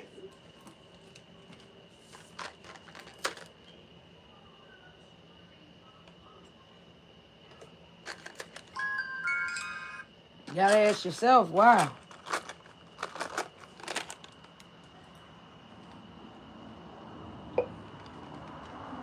Why? So that's another confrontation that has to happen because I refuse to do it over the internet, even though this is kind of internet, but you know, this is us having a reasoning. And what Kanye said, I'm in the room talking like it's just me and you. You know, so that's just how that go, you know, respect to Ye. And even Ye. I'm the one that told Ye, we have too much to talk about, man. This is gonna be too much. This is gonna be too much, because now we just bouncing all over the place. Big up to Ye. I approached Ye and I said to Ye, listen, what you did on that Blueprint album is amazing. I need you to do the whole entire The Band album, please. Please. And he said, yo, it would be an honor. We traded numbers. Mr. Ye himself, Kanye West, we traded numbers, everything all right. This was in Chicago. It was a show that we did. 50 was there, a bunch of people. Kelly was there, a bunch of people back then. And I came back and I seen our manager, who I did not vote for, Mr. Phil Robinson.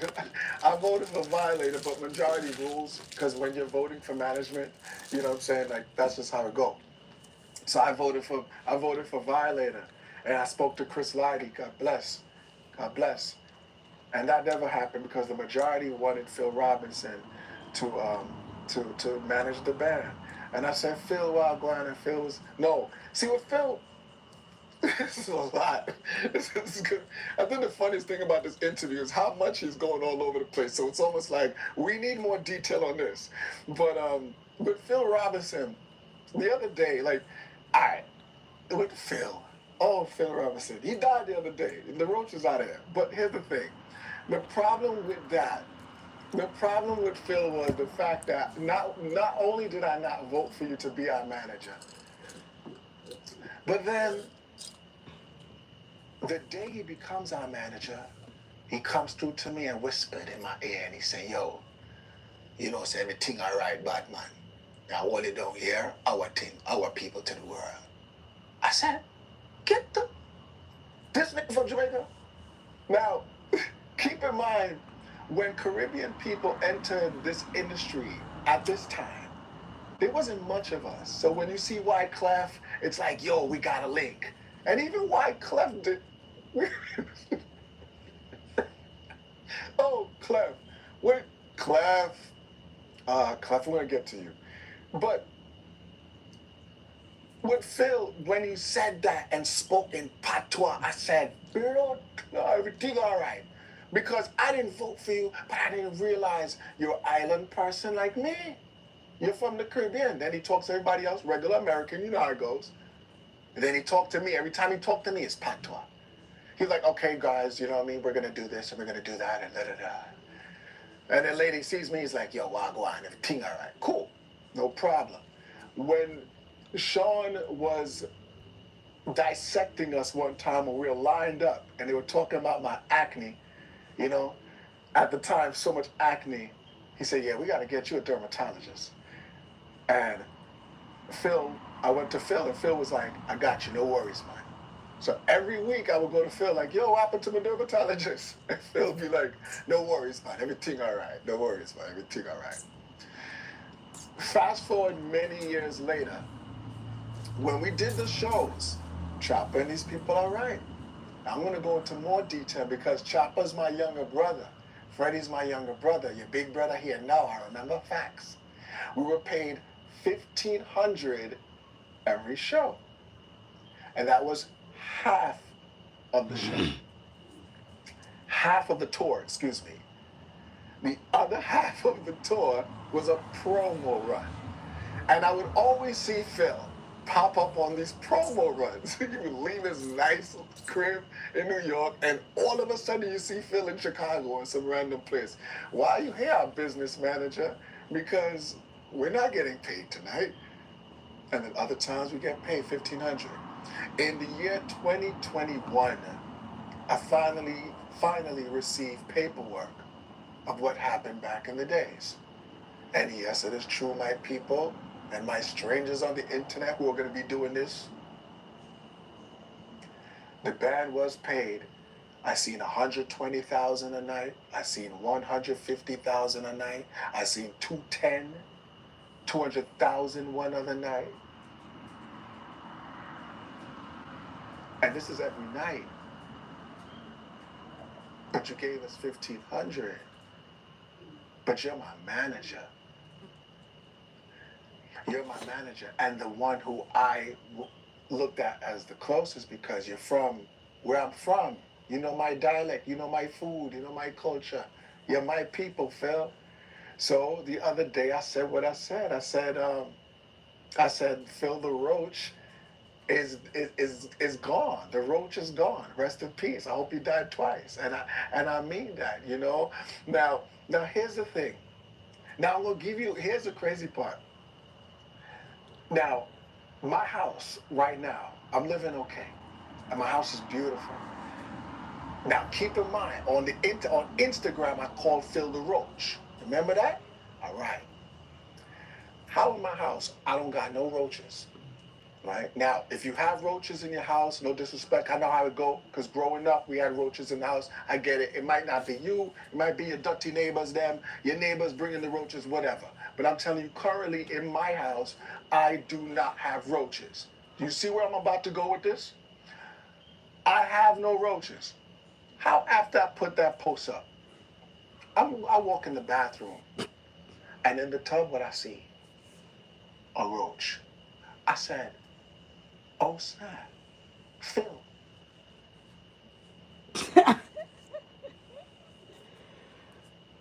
This is Pod 5, the first fully immersive sleep system. Intelligent, adaptive, effortless. He reincarnated. He actually reincarnated into the roach. And that I literally just said he was going to be a roach. The roach in my house. I don't have roaches. So I kill him off. I'm start torturing him now, right? Now he got the one leg squealing, the one leg he going crazy. And I took the roach and I put it in the thing. I was gonna pour my wife to take a look, but she's sleeping. I said, "Nah, I can't bother. Cause if she wake up and see the in the thing, you know, I can't do that." So I flushed it. I remember saying, "Rest in peace, Phil." I really got rid of Phil now. Like, I couldn't believe that. Like, I really got rid of the roach. Like, that's crazy. So I'm excited. I was excited about that. And so again, yay. Phil told me, nah. He said, "Who? The guy from Rock? He's not gonna be nobody." Yay, I will say this, Yay, if you watching, man, there's a lot of people that doubted you when I believed. I was like, yo, I already know where he's going. I see a lot of artists, a lot of producers. I know producers right now that were producers who are artists now, and I told them they're gonna be the next thing. And I told them in their face, I don't get thank yous for that. I don't get no acknowledgement for that, you know. But yeah, I believed in Ye early. And the people who did not believe are the ones who was riding his cocky for years and years and years to come. And it's so crazy to see the hypocrisy of people that do that, you know? So let's go back. The style was hip hop and patois. When I signed and joined making of the band back then, that was the style. Later, they said, no, talk all Jamaican right through on the screen, and we need you to be more Sean Paul. We need you to be like Elephant Man at the time. We gotta wear bright colors. As if Caribbean people running around with big mangoes on the shirts and then red, gold, and green. They had me red, gold, and green, everything bright. They had to be, because you had to be the Caribbean representative, and I'm not happy with that. I was upset that every time I tried to give them the original style that you actually signed me for, a year later, now you want me to do something else. And I'm not with this. This was a musical decision at first, you know? And I parted ways with the situation. And then when the editing came down, that's when I went to war. So not only am I not happy musically, because I mean, that's the whole point, right? You're an artist. You're supposed to breathe and feel free as an artist. So I said, no, I'm done with that. So I went to war. I'm tired of holding these. So I'm not hiding the windows of my soul. To my spiritual people, because I know there's a lot of spiritual people that's watching, I am an Aquarius. And I'm a Sagittarius rising. And I'm a Cancer moon. I'm a Cancer moon, fully and true. So my spiritual people, they fully understand that I don't have to explain to them no more. As far as my people who don't care about none of the signs, I'm really, really New York and West Indian to the core, and that's just why I am the way I am. I'm very confrontational, and that's it.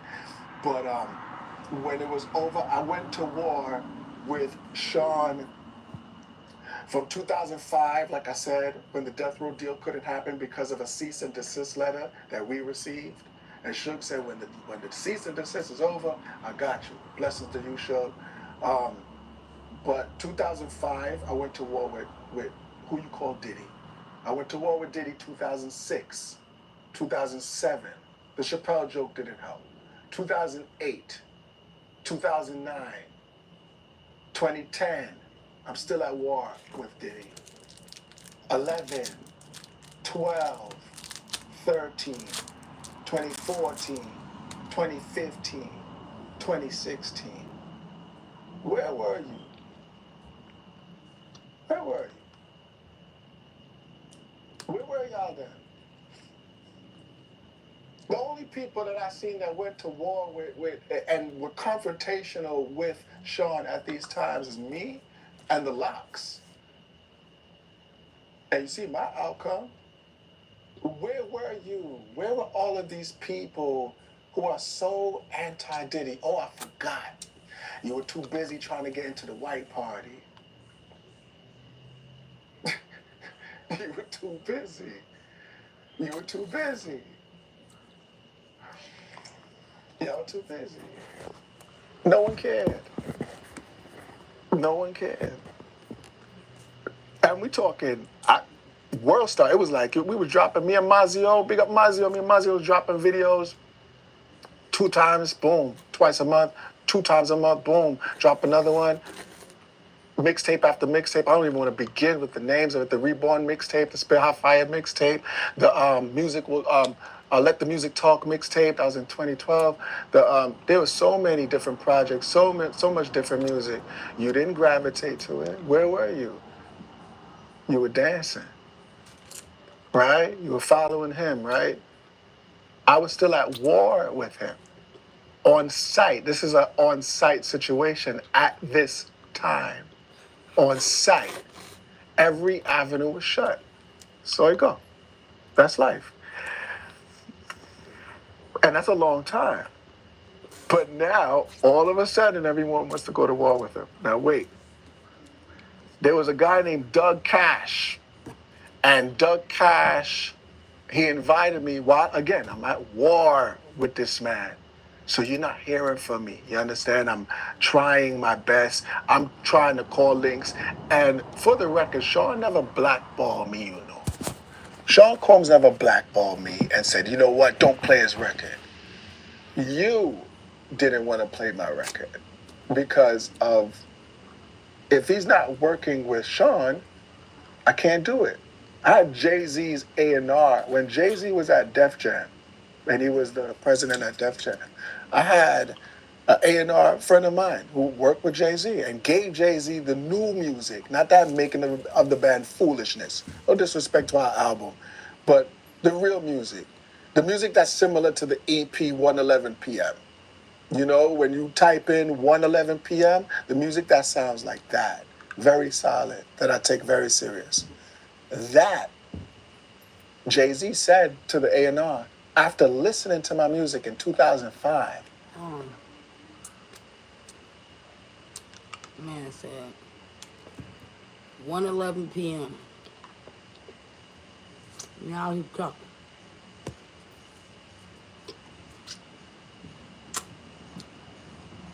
This is my favorite sucker.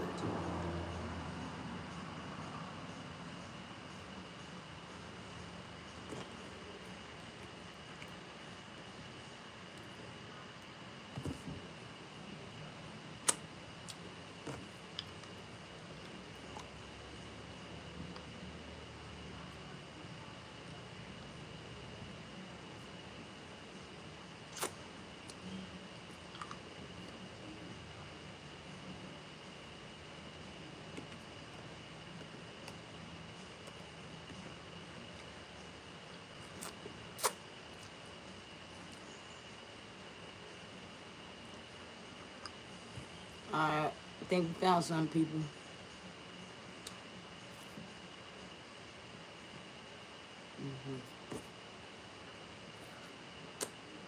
Life's better when your stuff is protected under our roof.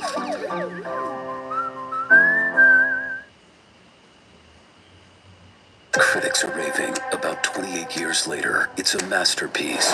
Easily the best film of the year. Nah, they say that better. And so what was it really about this team that just made it so special and allowed y'all to win the championship at the end? We had playmakers all over the field with guys like Chad Jones Jr. and guys like Dylan Day and guys like Ethan Jupiter on the offense and Marlon Brown, Denham, Anthony Witherspoon. There's so many guys on the field. The way they come together so the way we can just execute, win. If Marco wanna start some beef, I might just have to. That's not it.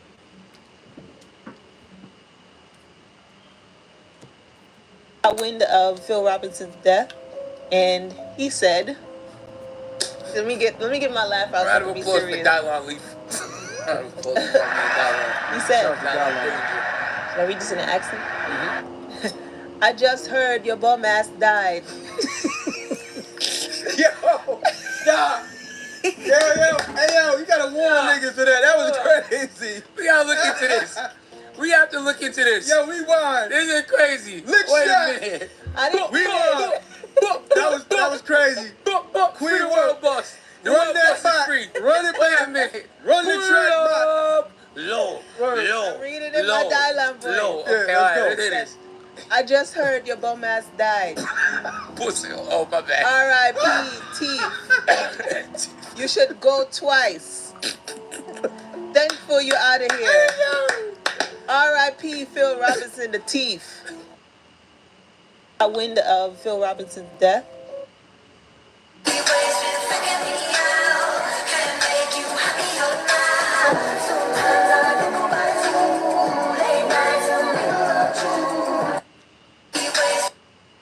You want a thicker, a longer erection? Rose Sparks is here for you. You're going to be standing like a... Can y'all please pretend I'm famous? I want to see what it's like. See how I used to get you? I wasn't even trying to watch all that. Still can't find this man's music. We'll go back to the interview. The quote unquote from the A&R, he said, damn, I actually like his music. I'm sorry that homie got a bad card dealt to him. I can't step on Puffy's toes. I'm not going to do that. And this was everybody. Because remember, we know everybody. You can tell from the Chopper stories. You know how many stories I have with artists? We know everyone, especially in this time, and everyone knows us. So imagine how much people I linked and tried to link, how many labels. We go on and on, from Disturbing the Peas to Def Jam to, I mean, it goes on and on and on and on. No one wanted to do it because even if they liked me or liked my talent, if Sean's not working with you, how come? It's just common sense, though. I'm not even blaming them. Please understand that. This is not a bitter thing. Because again, me and Sean spoke in the last days, and we're going to get to how that happened. It's not even bitter. If you and I, Art, Mighty, me and you got into the business together around the same time, and you have you got your videographer. Should I big you up? You know what I'm saying? Big up to Blake. Your videographer, Blake, is here. And you and Blake have a falling out. Blake is beefing with you. I'm not signing Blake. I know you. Me and you got into the business from 90, whatever. These people know Sean forever. It's just a natural blackball. Because if this man knows how to make millions and hundreds of millions of dollars, then why hasn't he invested into this young man? We're good on him. And you disappear. Not only that, but now we have a joke that's calling him the top 5 rappers of all time at the same time this is happening. So now it's like, we can't take this dude serious because now they think that you really said it. This is before I trademarked it, before I even coined it myself. You understand? So it's like, yo, hold up. You really did that. You really did that by doing nothing. Just like he said he would. He literally said it. I don't have to do nothing. Nobody gonna f with you, playboy. Here's how to never have to worry about money after a car accident. Listen, if you have been in a car accident in the past year, even as a passenger.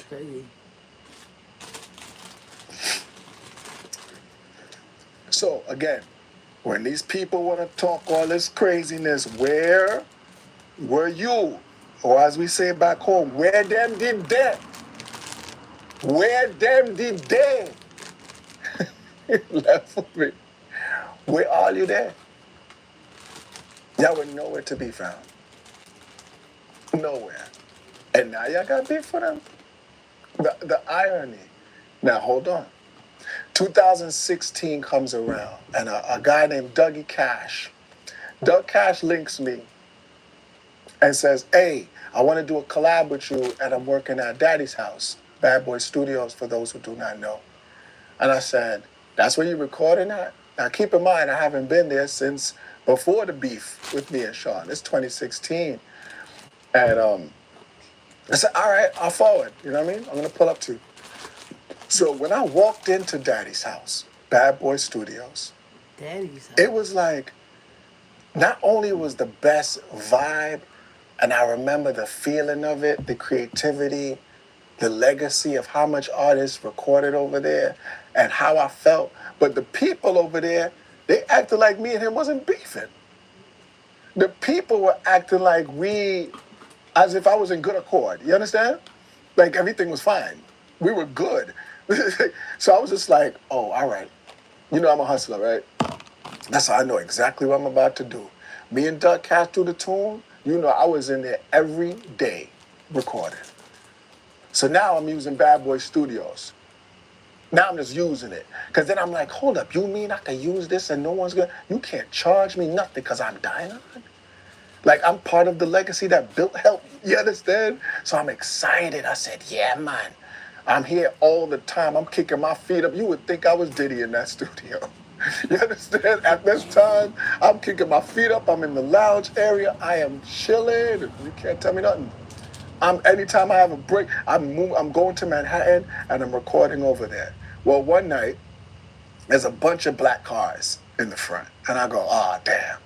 I guess I ain't the king no more tonight. Because it gotta be this man, right? So again, we've been warring for so long. I walk up in the studio, and in the lounge area, everybody's there, and I see Cassie.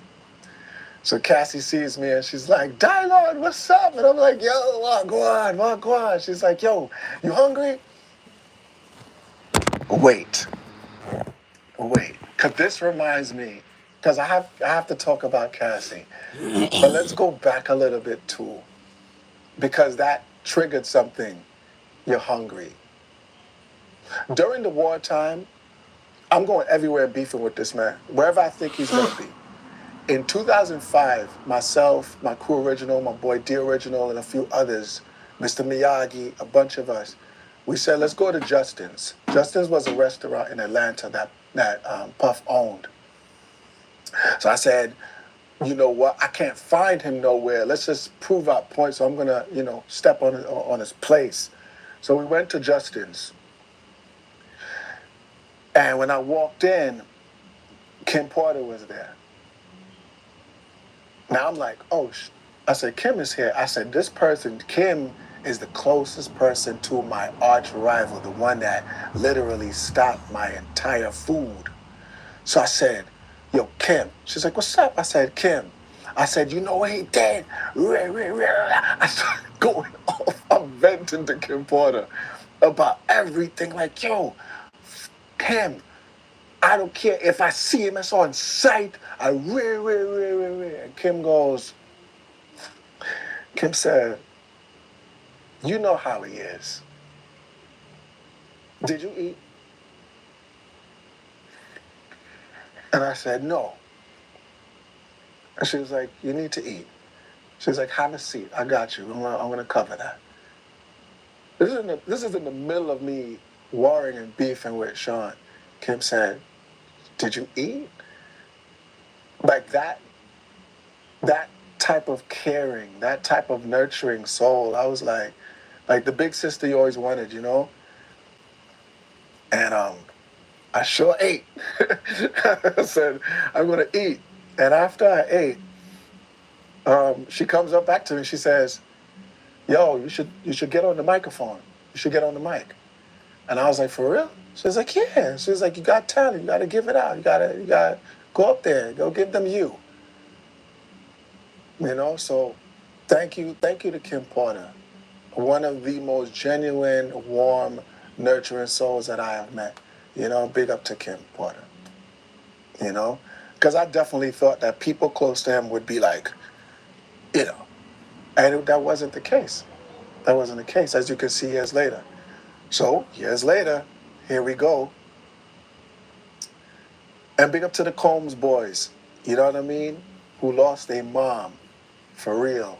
You lost your mom, Lost your mom, and I met your mom, so bless her. That was real. So fast forward, I run up to Daddy's house, and Cassie's like, yo, she's like, you want to eat? I'm like, here we go. All your girls want me to eat. So I'm like, all right, cool. I said, nah. I said, she's like, yo, listen, we got menus. She's like, look at the menu. And I'm like, I'm good. I said, where is he? She was like, you're not going to order nothing? I said, who is buying it? You buying it? She's like, no, I'm using his card. And I'm like, then no, because I haven't seen him in years, and I'd rather confront him before I start. I'm not eating off of, no, thank you, Cassie, respect due. So I go around the corner, and I'm with my people at that time, we never alone. And I see Uncle Paulie, his security. Uncle Paulie see me and stood up. After you pass the votes and you walk in, Uncle Paulie see me, and he's like, yo, go on. I said, "My day are bad, man, everything all right." I said, y'all want to talk to Sean? He was like, all right, but your people got to go. I said, cool. And they left. And now it's Uncle Paulie, and I'm waiting. And I finally got to see Sean during the war. And I said, keep in mind, I'm recording at this man's studio every day. I'm using everything, right? So I seen him finally, and he's like, yo, what's up, Playboy? I said, well, go on. He said, I see you've been working. I said, yeah. He said, that's what's up. I said, you know what? I said, you fucked up, but I fucked up too. You know, I think we both did wrong in those situations. But I will say, this is what I'm telling them directly, and I'm like, you know what? Thank you for even recognizing my talent and making the world know me. Because at the end of the day, 99% of the people who's watching this right now wouldn't watch it if it wasn't for Sean. You wouldn't even know who I was. So I thanked him for that. He's like, cool, that's what's up. So yo, we working on this project right now. And they were working on, I think, The Last Train from Paris, the works with Danny Kane. All the songwriters were there. So I'm in the studio with them. I see Wagwan. I stayed a few minutes. I said, all right, cool. I left from there. I said to my boy JB, Jared Bernard, rest in peace, JB. To the Bernard family, love. I said, JB, you know what I'm about to do? I'm about to use everything connected to the Combs enterprise. You hear me? And I'm going to finally eat the food. Revolt is mine. Ciroc is mine. Aqua Water is mine. The whole entire thing is mine. And you know what I did? I said, I'm going to be a Ciroc boy DJ. After matter of fact, before that, when my album dropped, my Ciroc sponsored my album. Ciroc sponsored my single release tape. Everything that I did, I made sure I called the presidents of each of his companies and I said, this is Dylan, I need blah, blah, blah. That is a sure enough way how to work the system. Whoa. Hey, man. You good? I returned back to VP Records. VP Records is the largest reggae label in the world. I started my music career as a street team representative for VP. I went back to VP. Jeannie Sweetness signed me over there. And I came out with a project, Pain to Power. It was considered for a Grammy. We got to number 20-something. So it was considered for a Grammy. It never got the Grammy nomination because for the nomination you need 5. After that, I said, all right, this is draining. Look how many years I put into the war time of it, right? So I'm going back to my first love. Remember, I started off as a DJ. But now I said I need to put 2 and 2 together. Remember, I'm a common sense man. 1 + 1 = 2. If I take my DJing and I embrace the Ciroc brand, it's over. Let me tell you something, y'all. Liquor stores had to come through me. You understand? I had people employed. People who didn't have jobs making bread off of Ciroc.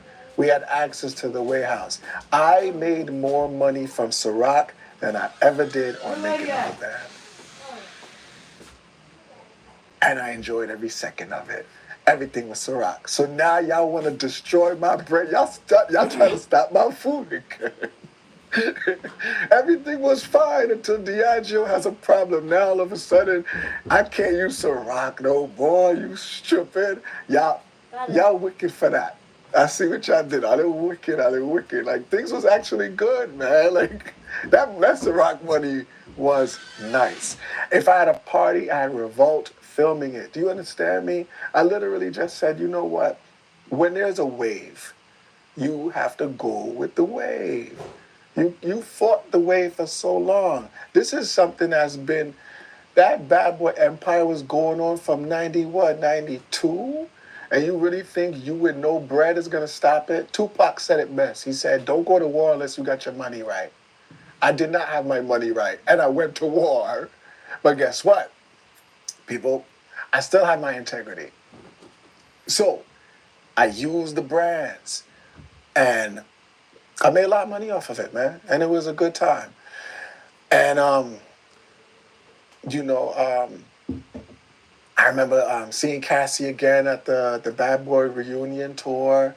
You know what I'm saying? That was nice. I wasn't invited, of course, but it's okay. I still showed up to this city and that city. I still pulled up. And I seen Cassie. I remember Cassie saying, hey, Dylan, you know I'm from the Caribbean. And I was like, you're lying. She told me one of her parents was from Saint something, one of the islands, and we bonded. You know, great bonding, great soul, and you know, so big up to Cassie. And no, I wasn't part of the FO. You know what I mean? And I was a single man. No one called me to fine. you know deal with Cassie. No one called me at that time. I mean, that would have been a movie, but that's a whole next thing.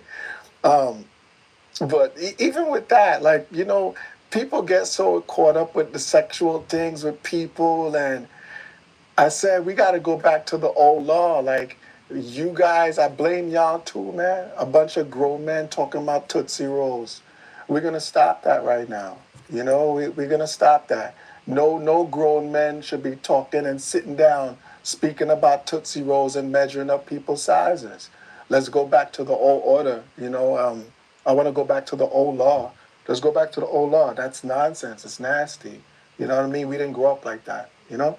Like just it's not even funny. I mean, people are gonna be dying laughing, but y'all be laughing when I be talking some things that's dead serious. Why are we sitting down talking about people's size? Why are we doing that? You know. So. All right, man. That's the order dialogue. Thank y'all for checking in. Those who checked in. This was a good stream. Just going down a rabbit hole of different channels. Shout out to those channels that I mentioned. For YouTube, when y'all go ahead, I don't own a lot of copyrights to the content, but I do support it. So, it is what it is on that tip.